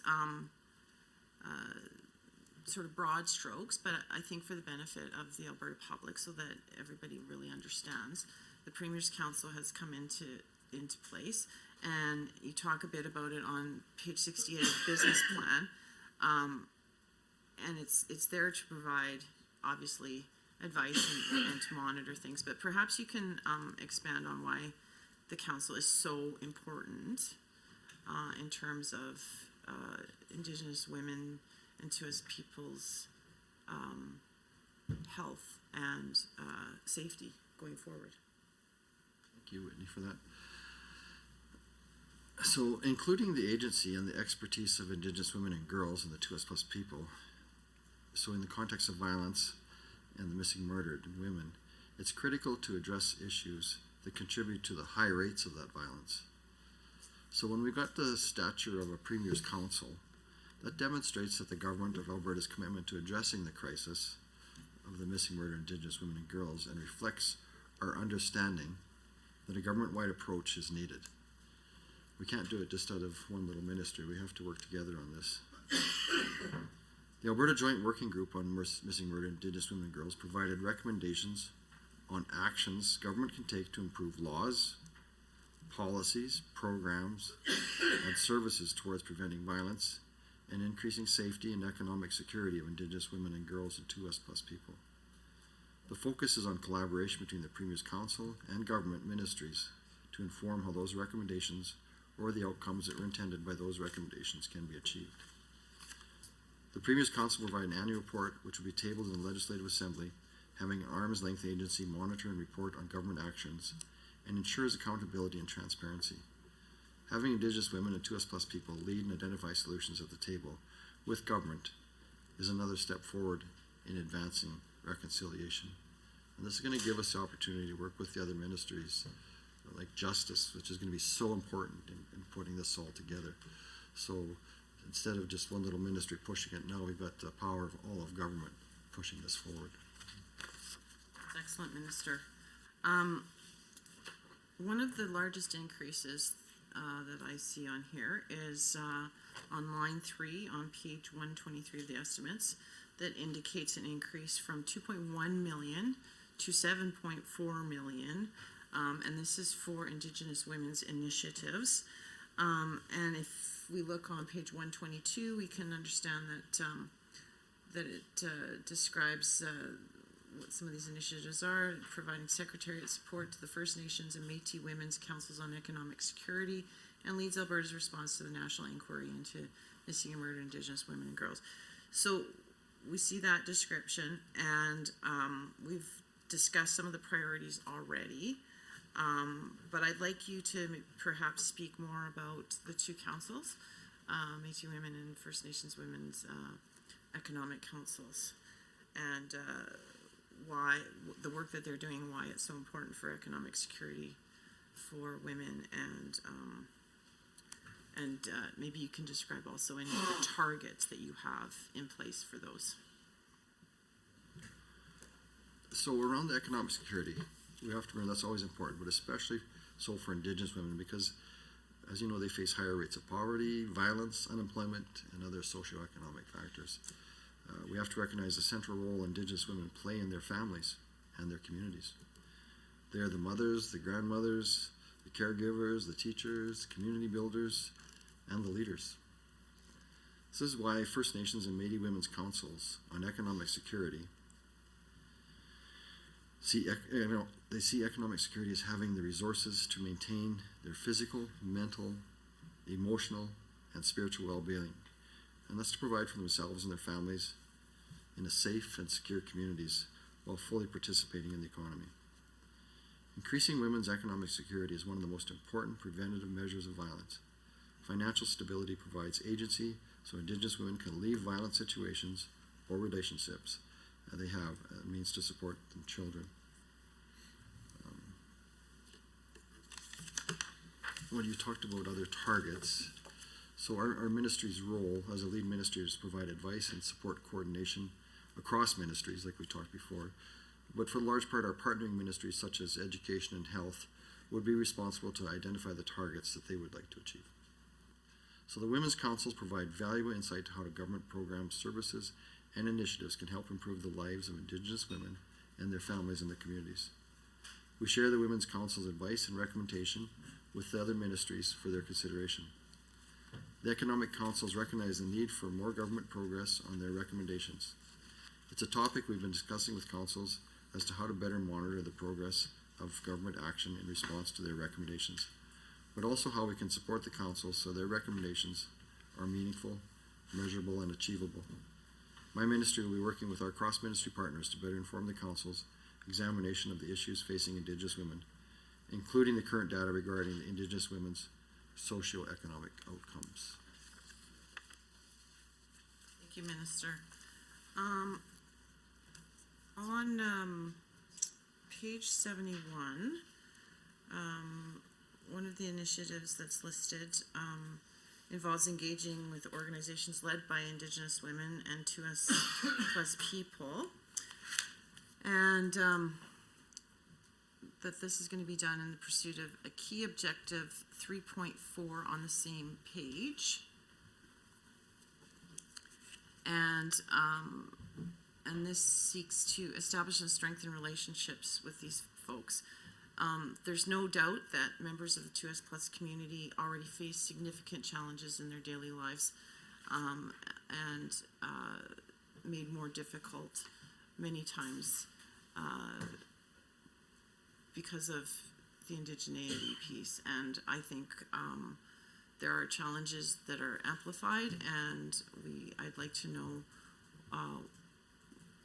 the important work that's being done on that front to support them, and also how is the government already engaging with organizations that will help with the engagement process with the 2S Plus people. Thanks, Whitney. So the national inquiry into missing murdered Indigenous women and girls recognize that violence that the 2S Plus people experience is in some ways similar to the violence experienced by Indigenous women and girls, but it's also amplified for that 2S community, as the violence they experience are also based in homophobia, transphobia, and other forms of gender discrimination. For example, access to culturally safe and appropriate healthcare for gender diverse people is very challenging. And we recognize there are gaps in supports for services for the 2S Plus people. And the Alberta Joint Working Group also acknowledged this and recommended that government engage this community to identify specific actions to address violence and increase their safety and economic security. And we did have input from the 2S community into the report. We had people that sat in and gave their recommendations how we could do things better. Thank you. Can we turn now to the protocol relationship agreements? I was really pleased. I think you'll remember when we attended the signing for G4 at Tsutina Nation right across the street from my riding, and the protocol was written by laser on a buffalo robe. It was really quite something. It was very, very, very special. Now, I'm aware that Budget 2023 maintains the funding for protocol relationship agreements with Indigenous communities and between Indigenous communities and Alberta's government. These are government-to-government agreements that I'm not sure for those watching on television, so that everybody understands that maybe you can talk a little bit about how these work.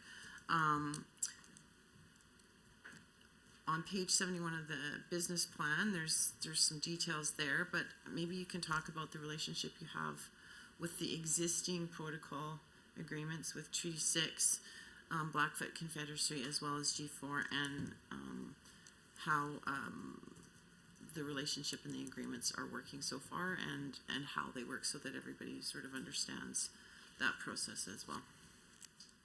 Thanks, Whitney, and it was pretty special when we did the one when signing the buffalo hide. It's gonna be a tough one to top. So signing these protocol and relationship agreements is part of our government's commitment to like you said, government to government relationships with First Nations. And these agreements provide, that's our formal way to have meaningful discussions between senior officials, chiefs, ministers, and annually with the Premier as well. And the protocol and relationship agreements establish a productive working relationship, and that's based on areas of mutual interest. So they support collaboration, commitment, cooperation. So since taking office in 2019, Alberta's government has signed 2 protocol agreements and one relationship agreement, reflecting new government-to-government partnerships with First Nations. So I'm proud to have signed a new agreement with the Blackfoot Confederacy in 2019, and to have entered into a historic protocol agreement with the Stoney Nakoda Tsuut'ina Tribal Council in 2020. And additionally, we have a relationship agreement with the Confederacy of Treaty 6 First Nations signed in 2022. So Indigenous Relations budget is $1 million annually to support the protocol and relationship agreements. And funding covers for things like capacity funding for administrative costs and related to First Nations achieving the priorities through these tables. And like I say, other ministries are involved on different tables, and they have their own budgets to look after things. Thank you, Minister. I think that these are fantastic relationship agreements and that are providing important work in, I'd say, very unique ways. I think that might be unique to Alberta overall in this country. I think it's quite leading edge, and I think it's going to really yield some fantastic results. I know that if you look on page 71 under performance measures, at the very bottom you'll see some targets there, and it's four agreements to be made. Right now we've got, as you pointed out, Sorry to interrupt. We'll now move to a 10-minute block with the official opposition, followed by a 5-minute break. So are we going back and forth, or just a block? Block time? 5 minutes each. Go ahead, sir. Thank you, Minister. I just received a question from the community, and before I forget to say it, I just want to ask you. It is from Bradley Pearson. He's just, I'll try to read it directly as I can, but asking about the calls to action for the Truth and Reconciliation Report, and has a specific concern. I've been thankful that the Provincial Archives of Alberta has been working to release some of the records regarding residential schools. But here's the question. Quote, I have discovered that they have not yet publicly released the Indigenous death records, which includes death records of many residential school victims. This means that one must pay to access these records. As someone who has been going through the TRC website, I found many children who died in Alberta who are listed with an unknown death date on the TRC website, but have been unable to find the records at the archives. And I would just like to ask that you may not be able to answer it right away, but I want you to know that that concern is out there in the community, and I said I would pass it on. Perhaps if you could find out if indeed the death records are being shared, and if so, that there is a fee for them, and if there is a fee, is there something that the ministry can do about it? Thanks for indulging that. I just wanted to make sure that question got through. Thank you, Minister. I appreciate the answers to the questions that you have so far. Just with regard to the budget, I want to ask a few more specifics.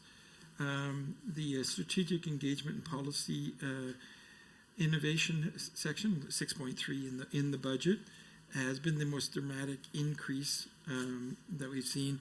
And I know that some of the programs that we've talked about already are the reason for some of these increases. And I wonder if you could just sort of iterate for me, what specific new programs are coming out of this particular budget so that I can follow along.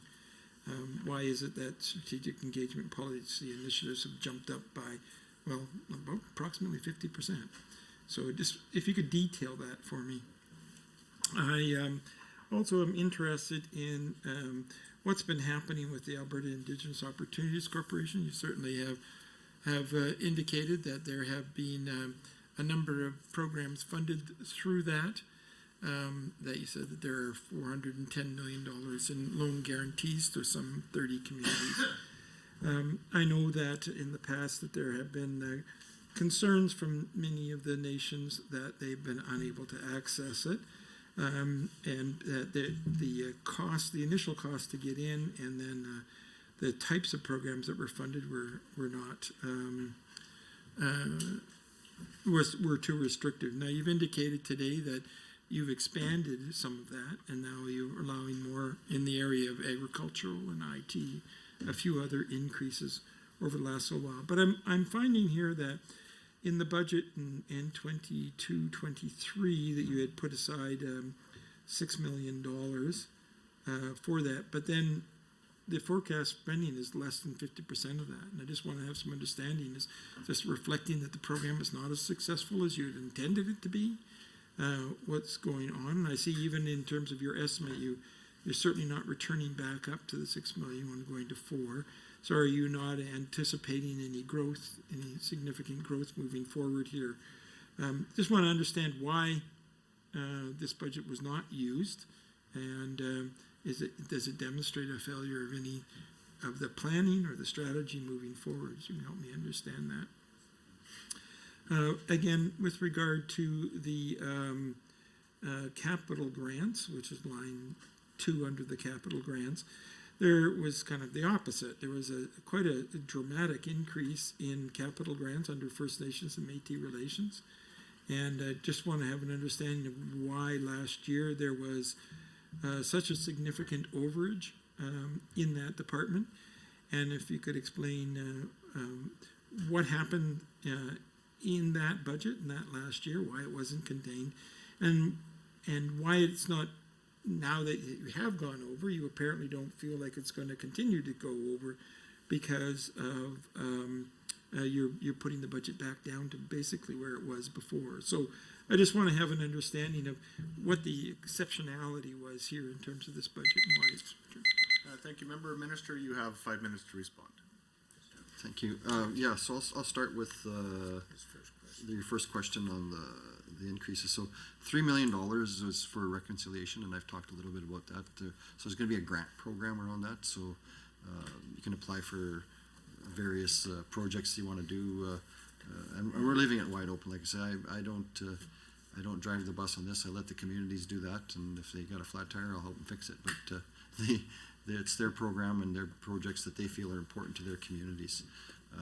When the school stuff first started coming out, I was able to go to other ministries, and we actually, we gotta give Donovan credit, he went hat in hand, and we collected $8 million for community research grants that they could, and you'll see in the project starting to roll out, different communities are doing different things. Some are using it for the ground penetrating radar, some use it for building monuments and this type of thing. So we were able to quite successfully to, between our ministry and other ministries, come up with a nice grant program to show that this government cares, and we do want to help wherever we can. $2 million went for Métis credible assertion. So as more and more of the communities are, so credible assertion, they have to reach credible assertion for consultation purposes, because there was a court decision that for certain things you have to do consultation. Let's say we're drilling a bunch of oil wells or doing some forestry or mining, that type of thing. You have to consult with the communities, and you have a legal duty to consult with them on these bigger projects to make sure that we're not disturbing, hunting areas or burial grounds or this type of thing. So we give out money to the communities, and they use that to, it might be for whatever their office capacity or people that go out in the field and look and this type of thing. So it is a fairly substantial line item for us, making sure that they do have money to do these consultation processes. And as more and more reach the, it's kind of complicated, but on the Métis side, there is a credible assertion that they have to reach to, under what the courts laid out, to have that ability to have the consultation process. And so we have a whole team that behind me that works on this type of making sure that they meet their credible assertion, and then we have money set aside that as they reach that ability, we are able to help them out with the process. $1 million for, what was that? Consultation for the settlement. Oh, for this, maybe I'll talk to that one, Donovan, sorry. Under the $1 million for the Métis consultation. Yeah, remember you had asked for the increases in 6.3. The minister mentioned the first two, $3 million for reconciliation, $2 million for Métis credible assertion, and the final $1 million is for Métis Settlements consultation. So those three together constitute the significant increase in line item 6.3. There's also one big bump, and this is for a huge project, but a very much needed project. I've been hearing about this for quite a while, and we were able to get it through Treasury Board this year. A $4.7 million increase to one-time funding projects, and this is at Big Stone Cree. It's a gasification project to run a gas line up into their community. So this is going to really help out the community to have gas up there. As you know, they're quite far north, and on propane, if your tank starts getting low, it'll actually freeze off on you, and then you have no heat. And even I have remembered as a kid my dad building a fire under the propane tank to warm it up so that you can get gas, and that happens a lot in the communities up north. So we're really happy to be able to provide them gas up there. It's going to be a great project moving forward. The death records, I'm going to have to check on that. Sorry, I'm not familiar with that at all, how that works, but we'll check on that. The AIOC, little decrease there in our capacity funding is because it's been too successful. We actually charge a small fee, and we're actually, as more and more projects come online, it's going to be self-sufficient. So it's one of our greatest success stories for helping communities. I call it our hand up, not a handout. And as more and more projects come online, they're able to become more self-sufficient. So eventually, once we get a couple $1 billion out the door, we'll be. Thank you, Minister. Members, we will take a quick 5-minute break, but please be back in your seats. We'll move on to the government caucus after the break.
thank you, committee members. We'll now move to a 10-minute rotation back and forth, Minister, with the government caucus. Yeah.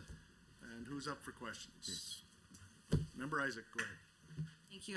I'd just like to finish up on the protocol issue. And what I wanted to ask you about was on the bottom of page 71. Well, first of all, I'd like to understand how the pursuit of the Treaty 8 agreement is going and sort of how you feel about the future of that. And then I'd also like to ask you, you've chosen 4 as the sort of metric of what your target is. And I'm just wondering why it's 4 instead of 3 or instead of 5.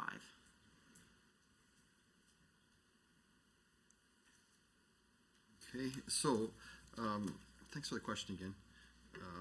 Alberta's government, we're remaining open to discussion on consensus regarding the protocol or relationship agreements. Treaty 8 right now is not currently pursuing an agreement with the government of Alberta. But why we don't have a formal agreement with them, there's a lot of conversations going around matters of mutual interest. The big one I talked about before, which Member Getson has been working tirelessly on, is our economic corridors. And I also speak regularly with Treaty 8 First Nations individually, which has led, like I talked about before, the successes like the Big Stone Atco Partnership for Gasification and the MOU on mental health and support services. We just did an agreement with the Kitaskanau Tribal Council. So there are ongoing agreements that are outside of the protocol agreements as well. 3 to 5.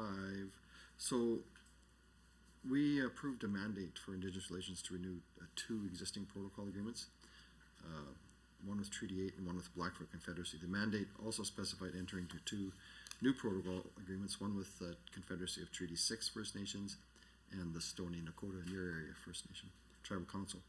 So these organizations represent signatories of Treaty 6, 7, and 8 respectively, and cover blanket the whole province.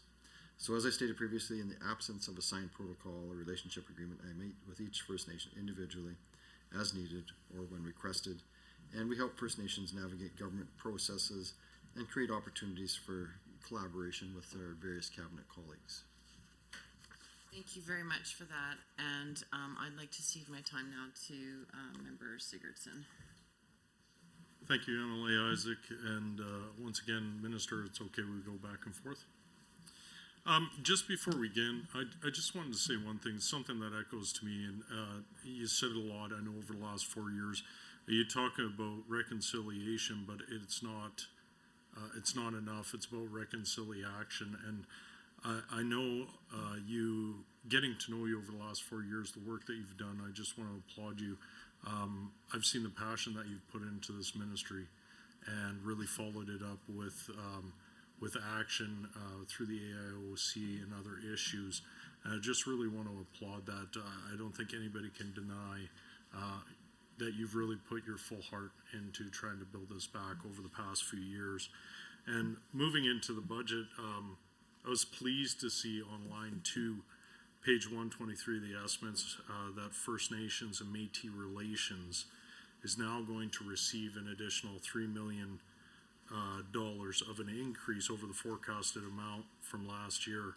So on page 122, we see that this program is responsible for establishing effective relationships, legislation, policies, and initiatives for Indigenous governments and organizations, and administers the Métis settlements legislation. So I got 2 questions here, and I just kind of would hope that you'd be able to build out on this, just really about how you intend to utilize this funding and how this increase is going to be applied, what certain aspects of this program you feel is a priority that you need to as a department to continue to work on, and with that as well, if you could expand on what the Métis settlements legislation, what that entails as a part of this funding.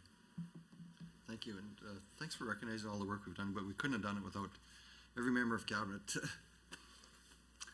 everybody's been so supportive, and I just can't thank all of you enough. It's been an honor to serve with you all. So thank you for supporting me with the initiatives that we brought forward. So as you know, the government of Alberta, we've had a long-standing relationship with the 8 Métis settlements in Alberta, and we're committed to that partnership with the Métis settlement sustainability.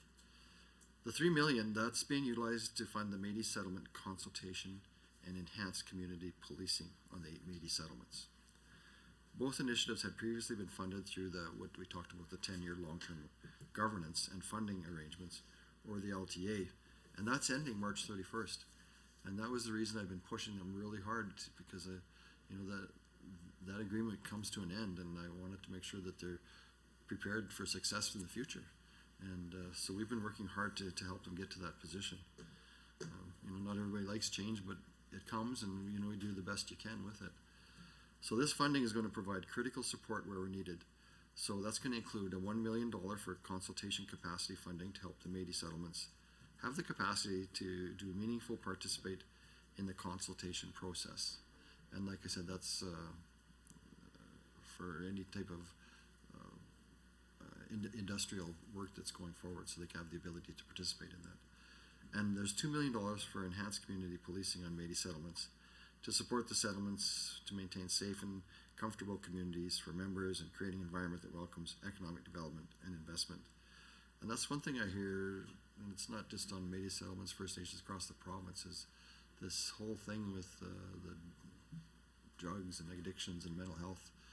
We have to really get focused on this, because this is taking too many lives out there, and we really have to work at it. So we're dedicated to doing that. So both initiatives are critical for the Métis settlements, and we're pleased that we've been able to commit to continue to fund these programs. And we've heard from the Métis settlements that current enhanced community policing services could be improved upon, and we plan to work with all parties to address these concerns. Like I say, it's when I go to anywhere in the province, this is the big concern, is around policing. So we have to do a better job there. There's just no way around it. Excellent. Well, thank you for that answer, because sitting in Highwood, I kind of am right in the middle between Sutuna, Eden Valley, and Siksika. So I know that we've heard, when I was sitting on the Rural Crime Task Force when I first got elected, that there was a lot of additional issues that needed to be dealt with, and it's great to see that your department's moving forward with a proper funding plan for them to be able to address those as they move forward. I also noticed on page 5, on line 5, of page 123 of the estimates, that the Métis Settlements Appeal Tribunal received as well an increase of close to 5%. This program is described on page 122 as a quasi-judicial body established by the Métis Settlements Act that mediates and adjudicates disputes on Métis settlements regarding membership and land and surface access. So once again, I kind of have two questions related to this. How does the work of this program differ from the work of First Nations and Métis relations, as was detailed in the previous question, and why is it important to have a program dedicated entirely to mediating and adjudicating disputes on Métis settlements? That's a good question. A lot of people don't understand the whole Métis settlements. It's unique to Alberta. No other province has this.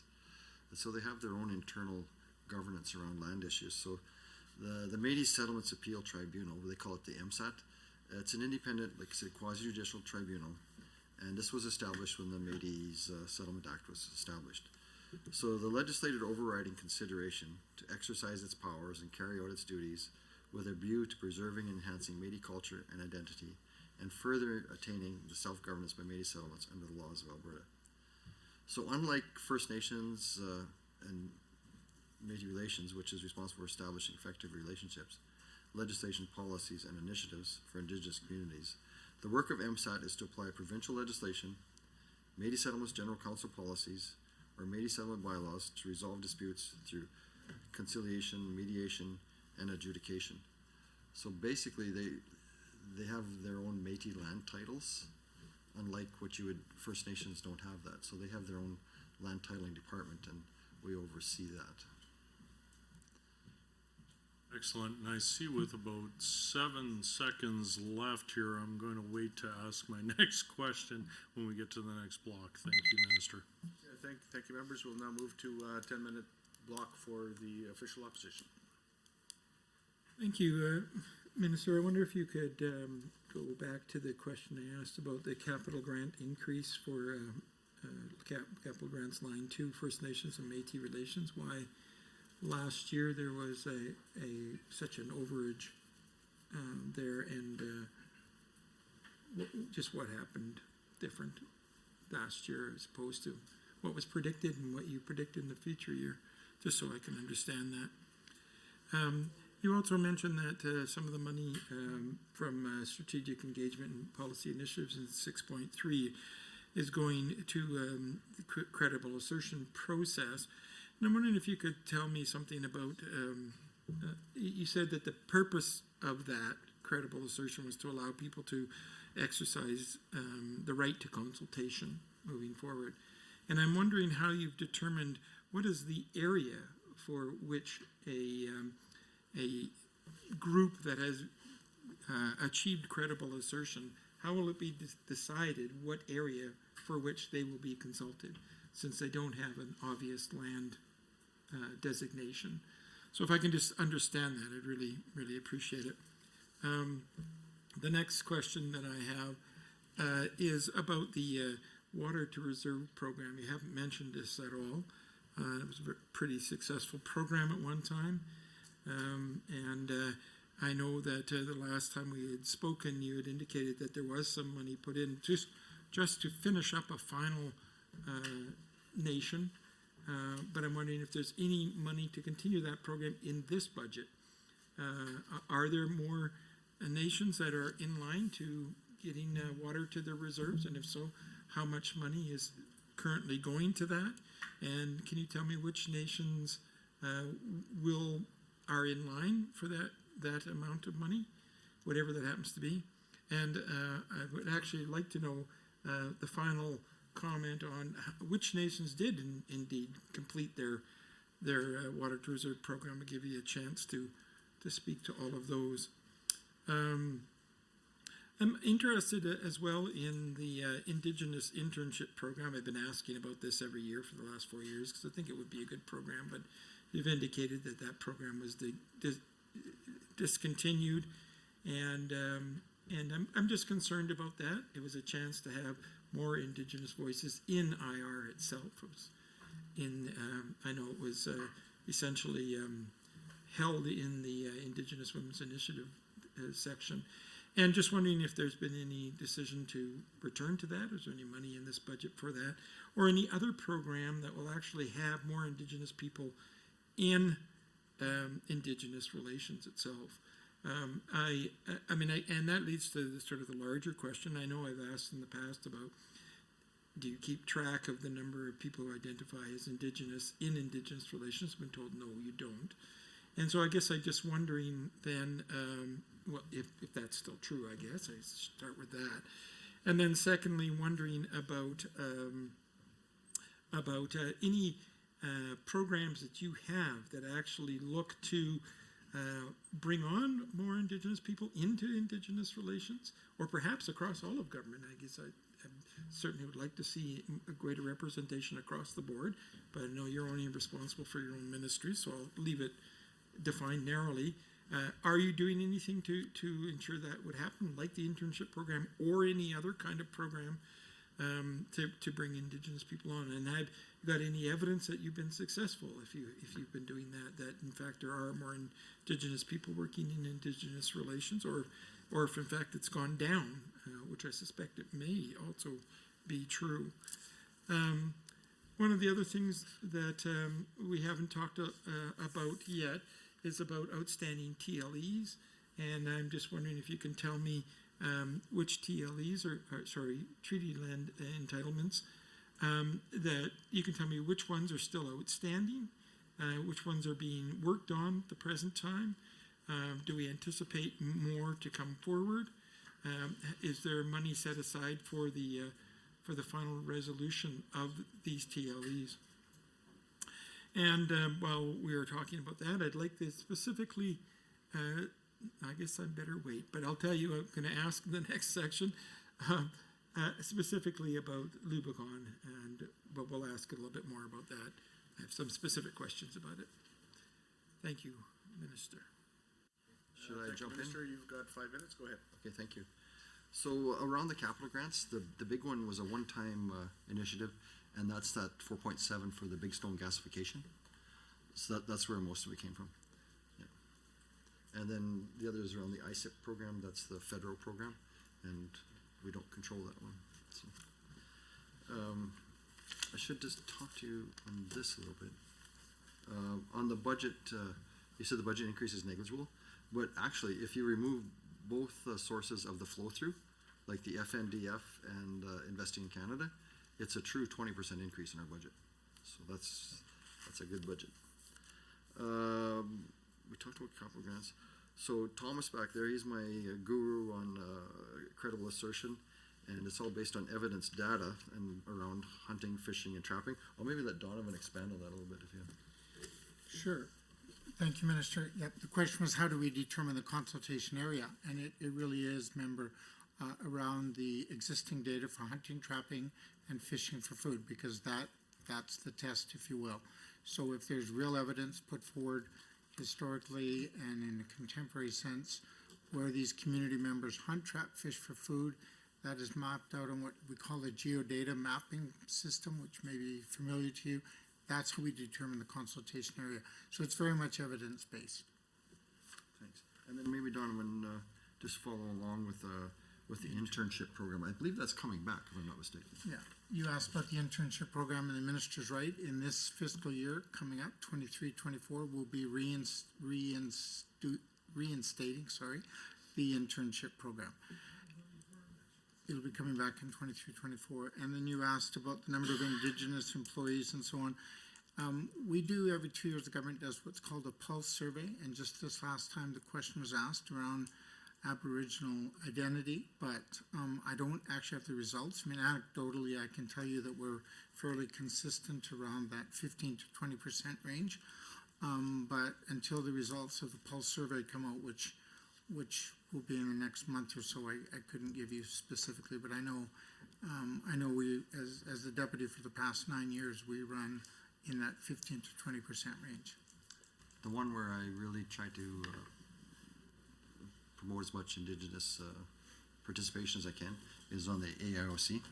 So the CEO is a full Indigenous lady that's the CEO of that, and our board is prominently Indigenous people at this point. 7 out of 9, actually.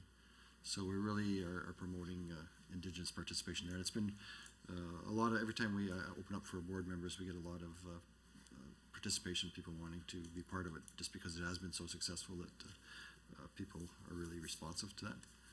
Around the treaty land entitlements, we did complete one this year, just a small portion, you know, where Doig River is up there. So that one was a substantial amount of it was in British Columbia, and there was quite a bit of acreage there. We participated and did put forward Crown land on that one as well. Plus there was a small payout. There was one trapper in there that had a trap line that I believe had to be paid out. So it wasn't a big payout, but there was quite a bit of land involved. A lot of it on the BC side. So that one is complete, and once they're complete and signed off, then we are done with them.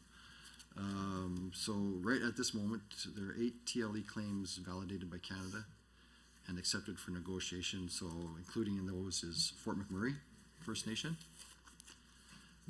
Beaver or Boy River First Nation, Sunchild First Nation, the Stoney Nakoda Nation, my favorite, Horse Lake First Nation. Sorry, not my favorite. One of my favorites. They're all my favorites. They just do such amazing work up there. I'm just impressed with them. Kiyuan First Nation, Montana First Nation, and a recent validation for the Piikani First Nation. So the Government of Canada and the band are looking to Alberta to possibly share in a cash in lieu settlement to address the long outstanding TLE claim of the Fort McMurray First Nation. The actual federal minister was just down 2 or 3 weeks ago, and we had a discussion around that, but the technicians are working on that to find, because it has to be unencumbered land, which is getting difficult to put together, so there will probably be some cash payouts involved in some of these.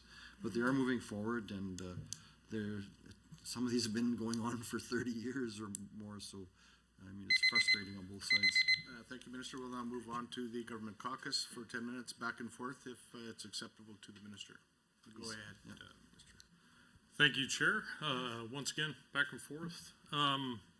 And thank you to Member Feehan. He actually asked one of my questions on the credible assertion process, and that was a great clarification from the department. Appreciate that. I'm going to stay a little bit focused on this topic of assisting the Métis peoples of Alberta. And one of the things that I actually thought was quite clever, and I think it applied, and I never really had thought about this, but I'm really extremely pleased to see that there are a lot of initiatives set out in this business plan that look to support these communities and peoples in unique ways.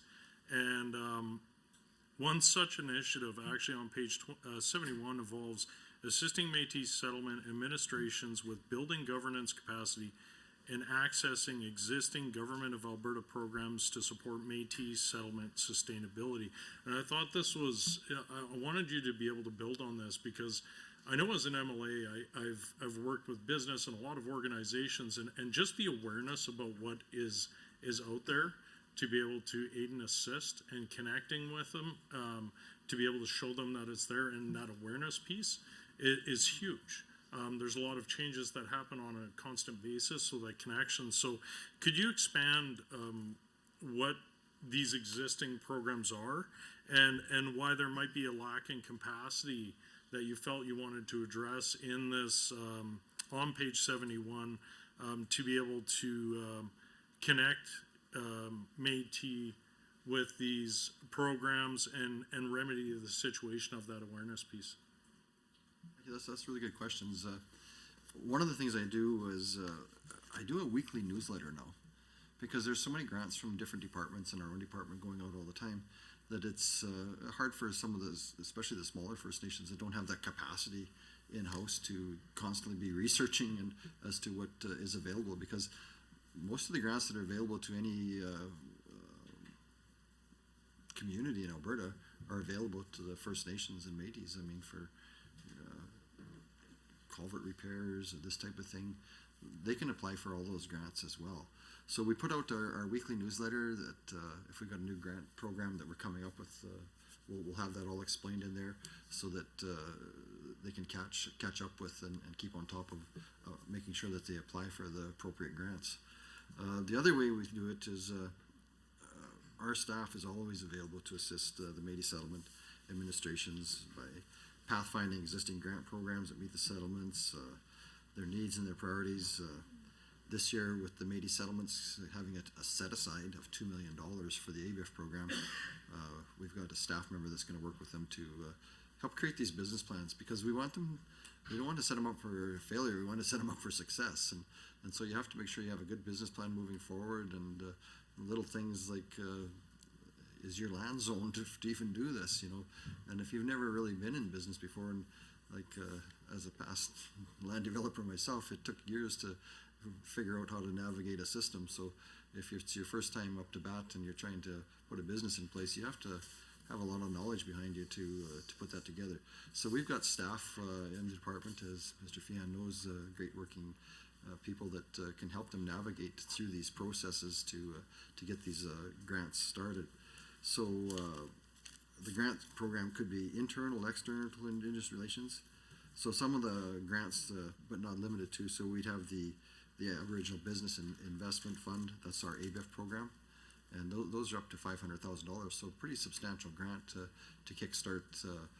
We've got everything from little service stations, we've helped out with some campgrounds, buying some equipment to get into a logging business, fixing up an existing store or a golf a couple of them have golf clubs that we've helped them do programs to get fixed up. So even around some of these, you know, you need some of that business acumen to make sure you're on the right track, because not all of these are on First Nation property. They're on out in the community, so we have to make sure that they know the rules that are involved to make sure that they can get their business off the ground. We've got our Indigenous Housing Capital Program, our Municipal Sustainability Initiative, so that's transitioning to local government fiscal framework, our Community Facility Enhancement Program, fire services training programs. So navigating through these government can be challenging, and we don't want the settlements to miss out on funding that could help them be sustainable. To accessing these programs, you'd asked about that. So like many rural communities, settlement capacity may decline when members move to larger urban areas with more amenities and services. So we've got skilled and trained settlement members are attracted to higher wages and more stable positions outside of their home communities. So accessing to grant programs may lead to better paying jobs on the Métis settlements.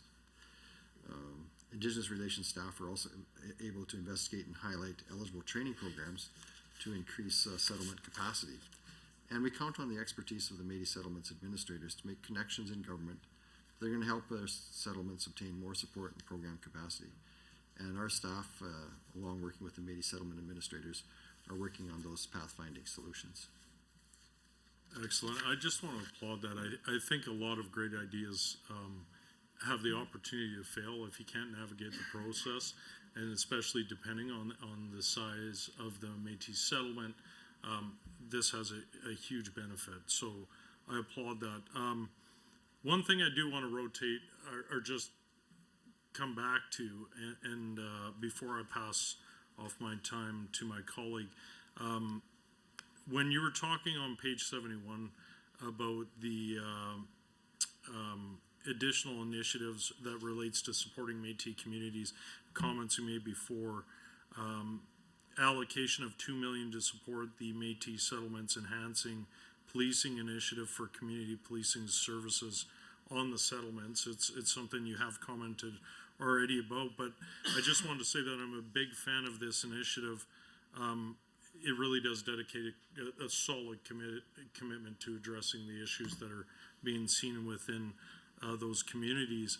I just, two clarifying questions. Why do you think it's important to have policing services that are dedicated entirely to Métis settlements? And as well, maybe if you can clarify on what the criteria is being put in place that officers have to meet before they can serve in these unique communities. Thank you. I'm going to go off script a little bit here. I'll give you an example. I was up at one settlement, and there was one older fellow there. He come up to me, and he'd been out when COVID first started. He was the hunter for the community. So he'd been out hunting for moose, him and his wife in their car. And an RCMP who was outside of their community stops him. Not only does he take his gun, he takes his car and throws the old fella in jail. Like, and he was no kid. He was in his 80s. I thought, what the heck is going on here? Like, I was furious. But that's what happens when you get outside people that come into these communities that don't understand the culture. Like, yeah, they drive with a gun in their car because if they see a moose, they shoot it. That's what happens. I mean, we're so far out in the bush, it's Mr. Google doesn't even work out there. Like, it's so that's an example of where you, if you've got a policeman that's part of the community and understands the culture, you know, he might come to a guy and say, well, make sure you got your safety on and whatever, but don't confiscate his car. He's got nothing to start with. Like, he's just trying to survive out there. So that's why our Ministry of Public Safety is, we actually we met with the community when we were out on our retreat there, and he came with me to a meeting and talked. Policing is a huge concern, and talked to them about a grant program that we also have so that they can assess the service that they need in the communities. So they're all going to be applying for grants through another ministry as well. So there's other monies out there that they can apply for and work on their policing needs, because that's a constant theme I hear about is policing and working on addictions and controlling the I'll leave it at that after I start bawling again. But so community policing supports crime prevention, intervention, and enforcement. So the Métis settlements, they've developed relationships with their dedicated RCMP officers to explore culturally appropriate enhanced community policing practices to serve the needs of their settlements and of their members. And I think that's critical, that we have to work with these communities. Like it's a different world up there. Like Dave and you guys that live up north, you know what it's like. It's not downtown Edmonton or outside Leduc. It's a way of life out there for the people to survive. They do survive off the land, and we have to be able to work with them and understand what their needs are, so that we don't get caught into a trap of doing something that's really culturally inappropriate. Thank you, Minister. We'll now move on to the official opposition for a 10-minute block, 5 and 5.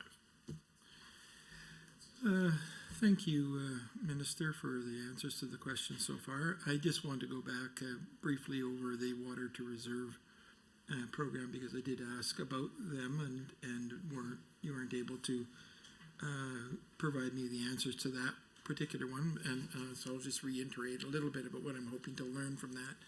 I'm wondering whether there is any money in this budget to actually continue that program. Is the program now completely wrapped up?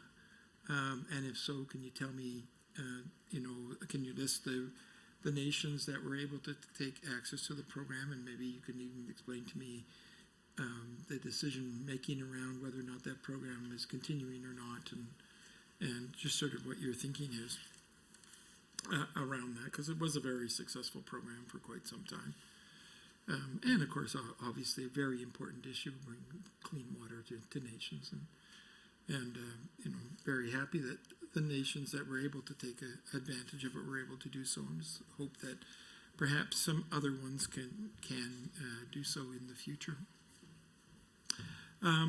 And then the next one I was about to just ask about, and I want to know a little bit more about, is about the status of the Lubicon First Nations. Now, I was just up there recently speaking with them, and I'm very concerned that even though this was signed off now at least 4 years ago, that we seem to be in this funny hiatus place where it doesn't seem to be resolved completely. That is, the nation is not actually acting as a nation at this point. I'm particularly concerned about the circumstances around the lands around Little Buffalo. And I understand that anytime that the nation tries to make a decision about development, with all the money that has been supplied by both the provincial government and the federal government for housing, for hospitals and so on, that they're still having to go through the local municipality to get all of their decisions. I spoke to the local municipality about this once last year, and they're also irritated by having to do this all the time. So I guess I'm just wondering, honestly, if you can help fill me in about the process, about what needs to happen to actually move this to a place where it's actually fully resolved, where the nation can actually be a nation, where the lands that we promised when we signed that will actually be transferred to them, and they'll not have to go back to the local municipality to make really basic decisions about housing and so on. Is there a block there? Is there a role for the provincial government in terms of jumping in on that and resolving something? I think we're really both on the same side on this one. So for me, I would just like to have a greater sense of what the blockage is, and if there's something we can do to move forward. I appreciate that. You were just speaking a little bit earlier with the members opposite about tribal policing, and I am very interested in the request from Siksika to move toward tribal policing, and I know that it's not necessarily within this ministry to actually introduce that. I assume that's with the Ministry of Justice or similar, but I'm just wondering if there is a role of this ministry to negotiate that through one of the protocol agreements, because I know that we do have a protocol agreement with the Blackfoot Confederacy that would include Siksika, And I wonder whether or not establishing a police force on Siksika is part of the work that's being done by the protocol committee. And of course, given that Blood Tribe already has a internal police force, which again, we have always fully supported Indigenous run and conducted police forces on reserve. We certainly would be 100% supportive of that happening on Siksika. And then, of course, it begs the question of if you have one on Blood and you have one on Siksika, does that mean Bacani is likely to be the next? And is there a role for this ministry through the protocol agreements to establish those things going forward? And if so, what will it take? And of course, the question is always, have you accounted for that in terms of your budgeting? Is there some designation of funds to make sure that happens? I'll start with the water first. This is one area that's a big concern, both provincially and federally, of course. So far, we've had 5 projects have been completed. Lexus Nakota Sioux Nation, Cold Lake First Nation, Dene Ta, Paul First Nation, and the Whitefish Goodfish First Nation. So right now we have a $39 million project underway at Muskocheese. That's through the Ermineskin Cree Nation to connect a water line that's being built from Ponoka Lacombe. That one I'm very familiar with because it's part of my constituency as well. We're very close on getting together.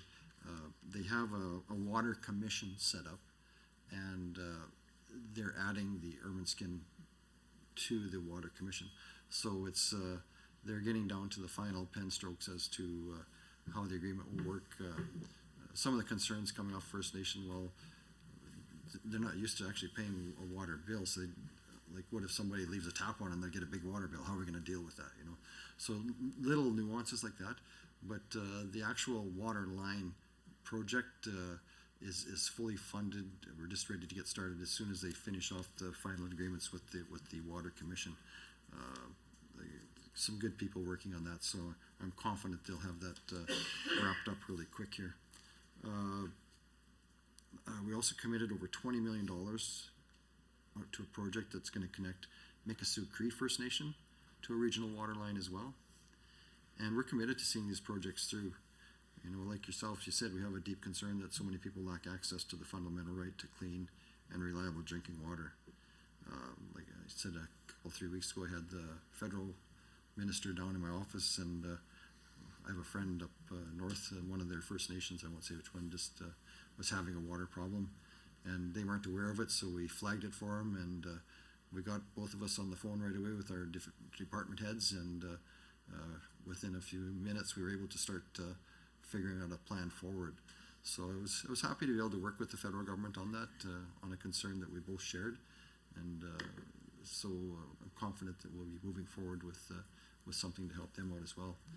And there are some other issues. I know one of the Métis settlements has some water issues, but we work closely with other ministries, and transportation has money in their ministry as well.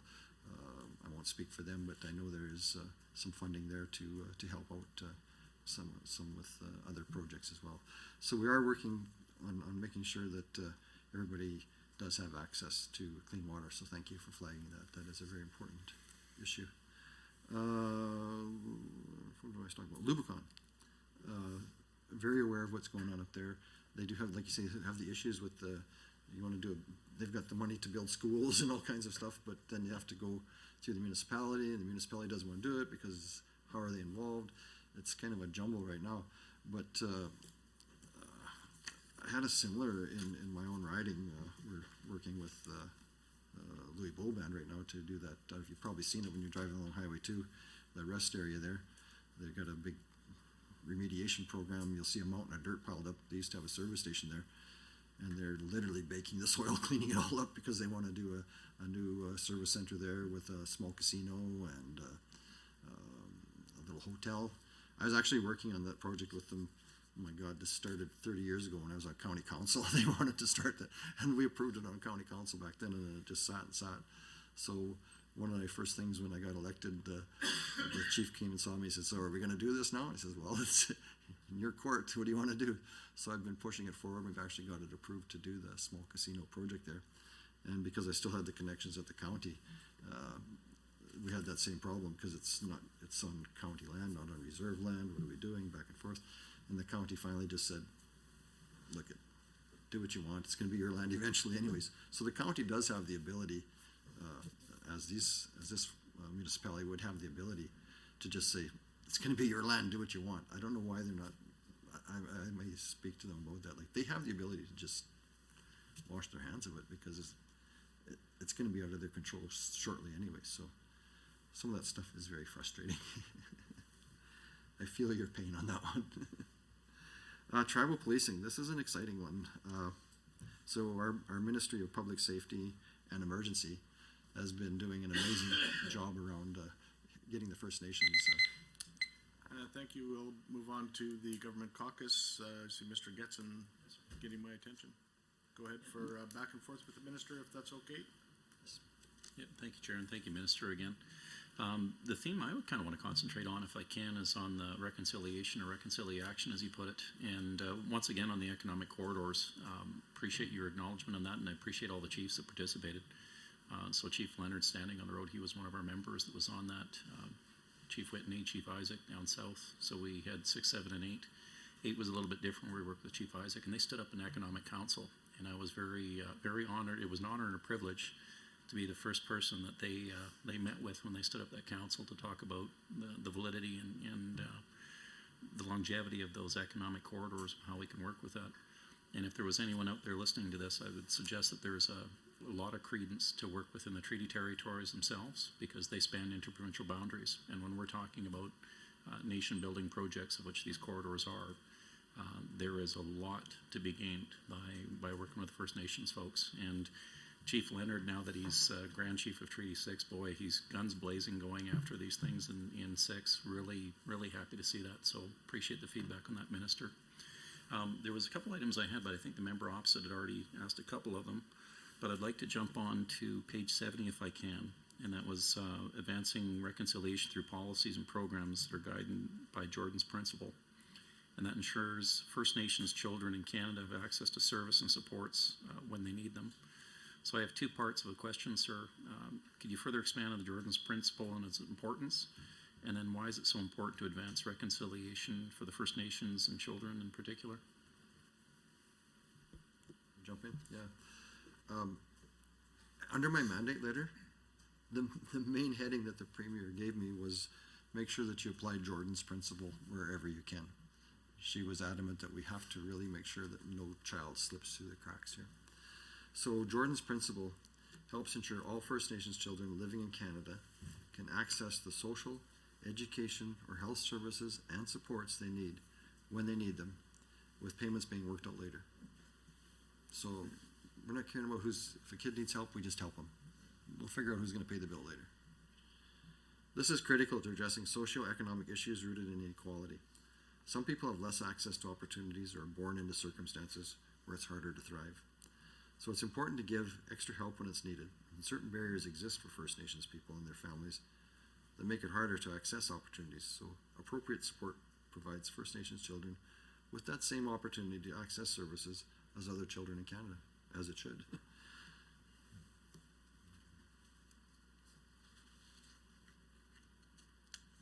Was there something else on that one? Yeah, the second part was why it's so important to advance the reconciliation for the First Nations children in particular. Okay, yeah, good. That's a good question. So in Alberta, the federal government, the provincial government, and the First Nations all deliver programs and services with a variety of eligibility criteria. So everyone involved in delivering that service needs to work together to eliminate those gaps. So Alberta was the first province in Canada to demonstrate its commitment to Jordan's principle by signing a memorandum of understanding with the Government of Canada and the First Nations. So Indigenous Services Canada determines the eligibility for Jordan's principle on a case-by-case basis. So regional service coordinators support individuals and families as they navigate all available services in Alberta. The First Nations Health Consortium provides service navigation and support to those families. appreciate that. And I guess since, you know, our chair took the liberty of giving a little bit of a promotional plug, I'm gonna do the same thing for our area. So I keep, you know, saying nonstop, it's God's country. But when you look at the history out there, it's God's lake, and that was from the Alexis group. So I have Alexis, Paul, and Alexander in my area. And we had the Truth and Reconciliation, obviously took place. And we even had the papal visit this summer. So I think we can say after he blessed the lake, it's definitely God's country out there. But back with the efforts towards reconciliation with Indigenous peoples, it's the utmost concern for this government, obviously, and Minister, you wear that on your shirt sleeve, so appreciate that. I'd also like to turn your attention to the Truth and Reconciliation Commission Action Number 82. These are upon the provincial and territorial governments in collaboration with survivors and their organizations to install publicly visible residential school monuments in each of the capital city to honor the survivors and the children who were lost from their families and communities. And again, you know, with the events that took place last summer, I think that brought it to the forefront for a lot of folks to understand that, you know, we want to move forward and we have to acknowledge what took place out there. So could you provide an update, if at all possible, on what the government's doing to respond to that call to action number 82? Yeah, so we started off, I think I told you before, we did our reconciliation grants, where my deputy minister really did yeoman's work on finding money to help all of the communities. So we set up a grant, and every community that applied got money. And you'll be seeing monuments and various things going up in communities across the province under that program.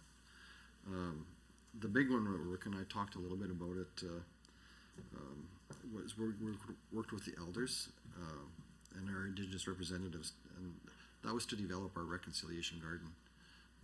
You might say there's not too much showing there right now, but there's a lot of work going on behind the scenes to get this thing going.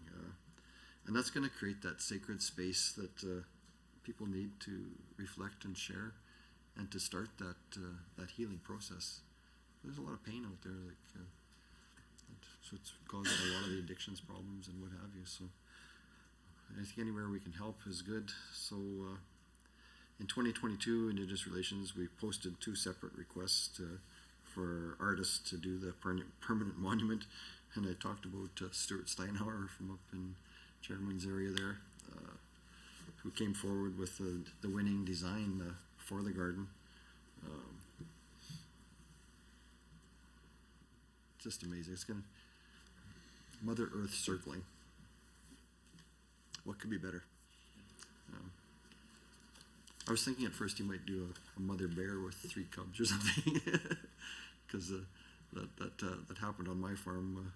We were doing some haying, me and my wife, and if you're working with your wife, you know you don't ever say anything that's going to make her mad, because she'll quit in a hurry.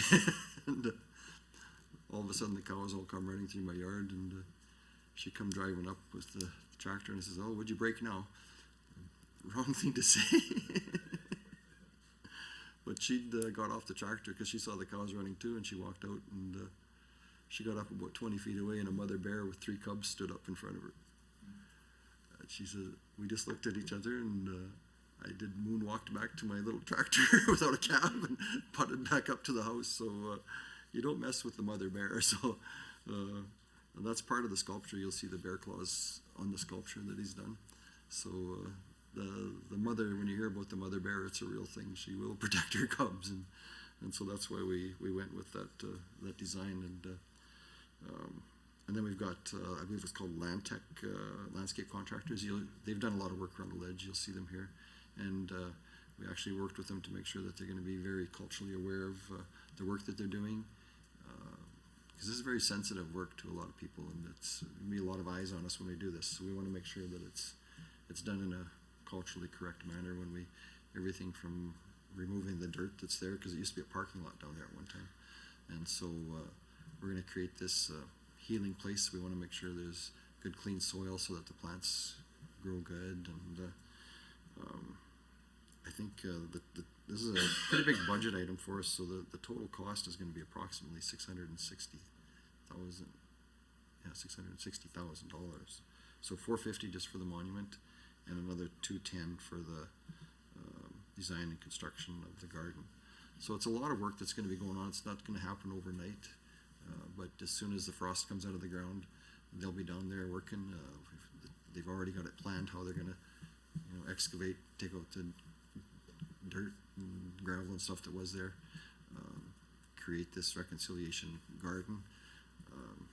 I don't know if you guys know this, but it's kind of a secret around there. If you go to the center of where this garden is, it's called the clapping circle.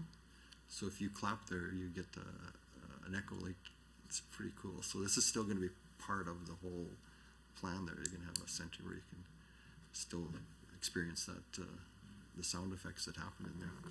So like I say, we're pretty excited about moving forward with the reconciliation garden. It's a lot of people looking forward to it. Once we get it done, we'll invite everyone up to see it. I don't know if I'll still be around, but I'm going to come to it anyways, and we'll make sure that the community's involved. There's a lot of good people out there that want to see this happen and are working towards it. And to have Stuart, one of the premier artists in Alberta, doing the monument is just, I don't know how it could have been any better. I don't think anybody else could have done a better job. So we're very excited about that. Thank you. We'll now move on to the official opposition for 10-minute block.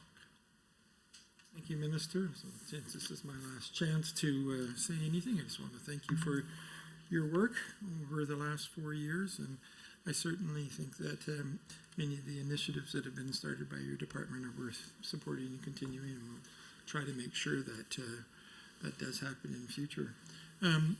Before I go on to what my main focus here, I'm just noticing that the Water to Reserve program, that pretty much all of the ones that you mentioned, Alexis Cold Lake, Deneta, Whitefish, Ermine Skin Paul, and Mikisew Cree, were all in process when you first took over. So I'm not seeing that there's any new additions to this. I wonder, you can correct me if I'm wrong on that, but they're certainly all on the list when I left that ministry at different stages. In fact, Alexis and Paul and Deneta were, I think, essentially finished by the time I left, and others were in process. So I guess the real question for me, though, is in this budget, is there money for more nations to continue on? Are you adding any new nations, or are you just finishing out the list that was originally established prior to your entry? Anyway, and I guess I just want to spend the last a few minutes that I have talking about the work of the committee, the joint working group on murdered and missing Indigenous women and girls. I want to take the time to say how important I think this work is. And I really appreciate that your ministry has been pursuing it, that you have competent leadership involved in doing it, and I congratulate the success in going forward. I guess my overarching anxiety is that, 4 years later, we have a great plan, but nothing's actually happened yet after 4 years. And I just want to give you a chance to sort of, other than the establishment of the plan moving forward, but the actual concrete things moving forward, I'm very concerned, haven't happened yet. I anticipate they will. I'm hopeful they will. But, it's been a long time that it's all about talking about. And I guess I just wonder if any of these things, if I were to select them, could you actually say that they've been done? Any of the 113? Can you say, yeah, we tackled that one and accomplished that? Or is it all hope for the future? And I guess the one I will ask about particularly is about the policy and legislation development, because I think that's really important as you move forward. So number 19, I'll read out specifically, and that is to develop a Made in Alberta Indigenous intersectional policy analysis framework in partnership with Indigenous women, girls, 2S plus people and organizations. That's a fundamental piece that will then dictate much of the work that's going forward. And I'm just wondering, can you say 19 is accomplished? Is it underway?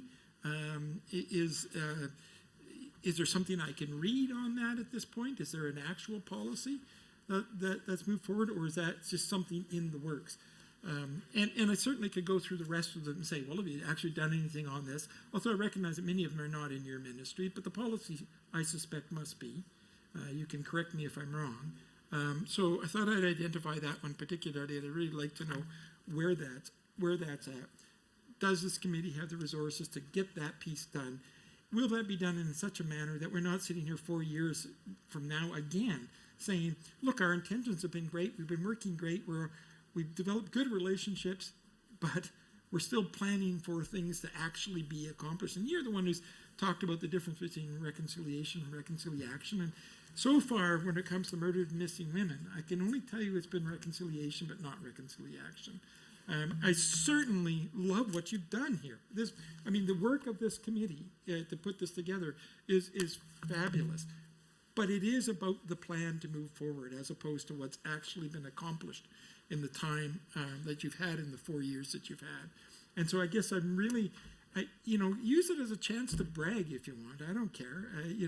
I really want to hear that there are specific things today, not in the future, but today, that are better for the Indigenous women who have suffered so long with so much tragedy and truly deserve to have us commit ourselves in a way that we've never done before to move this forward and to extinguish this tragedy. Thank you, member. The minister, have 5 minutes. Thanks for giving us the opportunity to talk on this one last time here. It's when we started out our budget cycle this year, I said, I want my number one priority to be missing murdered Indigenous women and girls. Like, what can we do to really make a difference? And of course, it takes money to do everything. So we put it as a major budget item, $5 million in the budget for that. We've talked to other ministries to make sure that justice is on top of this, public safety is on top of this. The number one thing, if you look at number one on the list there, it's to set up a Premier's Council. And that was very important for the committee. They wanted that council, they wanted that access to the Premier. And so that was the very first thing we did. They wanted it, we did it. Job done. I'm going to put Christine on the spot. I'll cry for you, it's okay. She's done such an amazing job in this. I want her just to brag a little bit. She's done an amazing job, and I can't thank her enough for taking me on this journey with you. Thank you. Thank you. And thank you for the question and the interest in the work we're doing to address the crisis of missing and murdered Indigenous women, girls, and 2S LGBTQI plus people here in Alberta. I would first start with this work is not easy, and it takes a lot of time.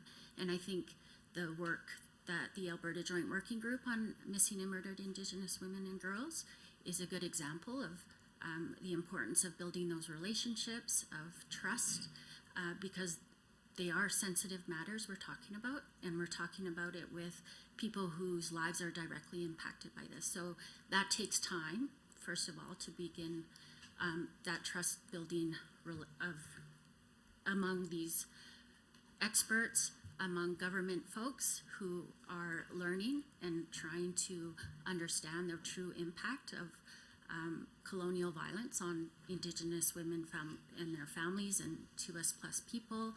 I would also say that one of the important learnings we have from all of this work is the need that it is Indigenous led. And so again, we do have 113 pathways to justice, and it is great work, and it is certainly foundational work to continue moving the province forward.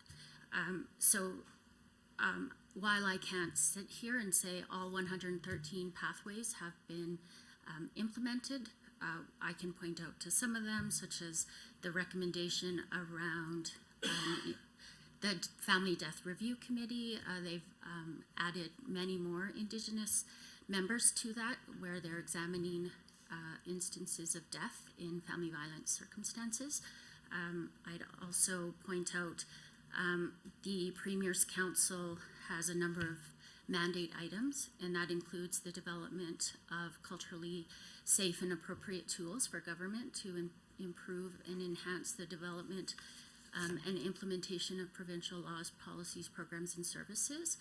So that is a mandate we will be examining as a Premier's Council. So that work will begin. The Council is still developing their strategic plan and identifying their priorities over the next several years. The roadmap is also guiding the work of the Government of Alberta, and so we do have our cross-ministry committee. We're engaging with our cross-ministry partners to talk about some of the gaps in services and where we can support and where we can enhance. We've, as Minister mentioned, we've partnered with Alberta Culture to provide funding to support engaging men and boys in addressing the violence that women, girls, and Two-Spirit and men and boys are experiencing, as well as addressing sexual violence in rural communities. We've also been working to provide grant funding to a number of initiatives that align with the 113 pathways and the roadmap. So, for example, we have continued funding Awatan Healing Lodge Society, which is the only Indigenous urban shelter in the province, in their important work partnering with the Calgary Police Service to better support the families of missing and murdered Indigenous women, girls, and 2S plus people. Again, that work required a lot of relationship building or relationship mending, and so we're happy to support them for another year to continue that work around policies and protocols when engaging the community, because when an Indigenous woman or girl or Two-Spirit plus person goes missing, it doesn't just impact that immediate family, it's a community problem or crisis or trauma that is revisited. And so that work is ongoing with Awatan and the Calgary Police. We've also supported IAW for the third year to support their Systems Navigator program, which is helping advocate and provide referrals and navigation services to Indigenous women in the province so that they can access housing, income supports, even access the justice system to ensure there's emergency protection orders in place for them when they're fleeing violence. We've supported the ANFCA, who are providing supports to families of missing and murdered Indigenous women and girls, which again aligns with the National Inquiry and the Alberta Joint Working Group recommendations. We're funding Creating Hope Society so that they can do some intensive outreach to vulnerable people who are engaged in sex work, for example, and who need access to supports to make them as safe as they can be. With IAW, as was previously stated, we entered into a multi-year funding agreement with them several years ago. We maintain their funding, including the costs of ISQUEO awards, but we also will be increasing it. So we look forward to continuing our partnership with the IAW, who is really an important partner. We call on them for a lot of advice as we work. We also have funded the IAW in another division to support job readiness and retention for Indigenous women in terms of developing customized work plans so that they can achieve success in the areas they wish to. We've worked with the YWCA Edmonton, who are strong allies in this work, and so last year they hosted some healing camps for children and youth whose parents have gone missing or have been murdered. We're supporting the Y as fiscal agents and allies again this year, where two projects. One will support weekly gatherings, ceremony-based, to support those who are participating in their programs, as well as another project to, again, support the youth in land-based teachings and a gathering, and then there will be some aftercare supports.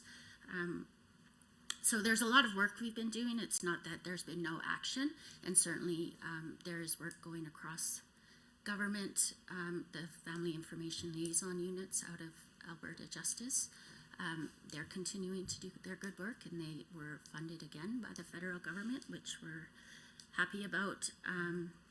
So I just want to make sure that, you know, it's clear that we are doing work. Thank you, and I really, I celebrate all of this, and I'd like to thank the timer for not.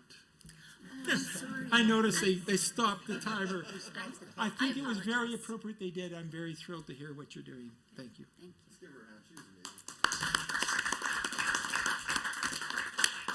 Yes, sometimes in my opinion as chair, the standing orders are made to be broken, and that was one of those cases. So thank you very much, Christina, for that and those statements and all your hard work. We have about 3 minutes remaining for the government caucus. If there's any further questions, Mr. Orr, you have the floor. I remember a story about the sun standing still, but anyway. that was worth stopping the clock of the sun. So I'll focus on just one thought. Time, yeah. Performance metrics. I was going to ask a series of questions about some of the supporting initiatives, which are all good. But performance metrics addresses particularly the first one, the employment initiatives. And I guess I'd just like to make a comment. I always struggle with the performance metrics that we receive because in too many cases they focus on means rather than ends. And I see talking about initiatives is great, but that's a focus on means, not on ends. What I'd really like to see, Minister, is a performance metrics that actually talks about, for instance, how many people actually become employed. And are they still employed in 5 years or 10 years? That would actually tell us that the means or the initiatives are actually achieving the end goal. And I'd like to push that one piece farther that I'd like to even suggest to you. Across the world, the measure of prosperity and success in nations is often reduced to GDP per capita. You can Google it and every country in the world will be listed in half a dozen different sites. What is the GDP per capita? For our Indigenous nations, I think it would be extremely useful and an extreme measure of the success of many of the initiatives that we're talking about here, if you could actually provide a long-term, and I realize going back is tough, but the GDP per capita amongst our Indigenous peoples would be an incredible measure of how these initiatives are actually resulting in the ends that they're meant to produce. So I say that, I've said that in more than one committee. Focus on ends rather than means. I know it's easy to focus on means, focus on ends. Thank you. Those are great observations. We have been tracking it somewhat through our AIOC programs and our ABIF programs. I think we had,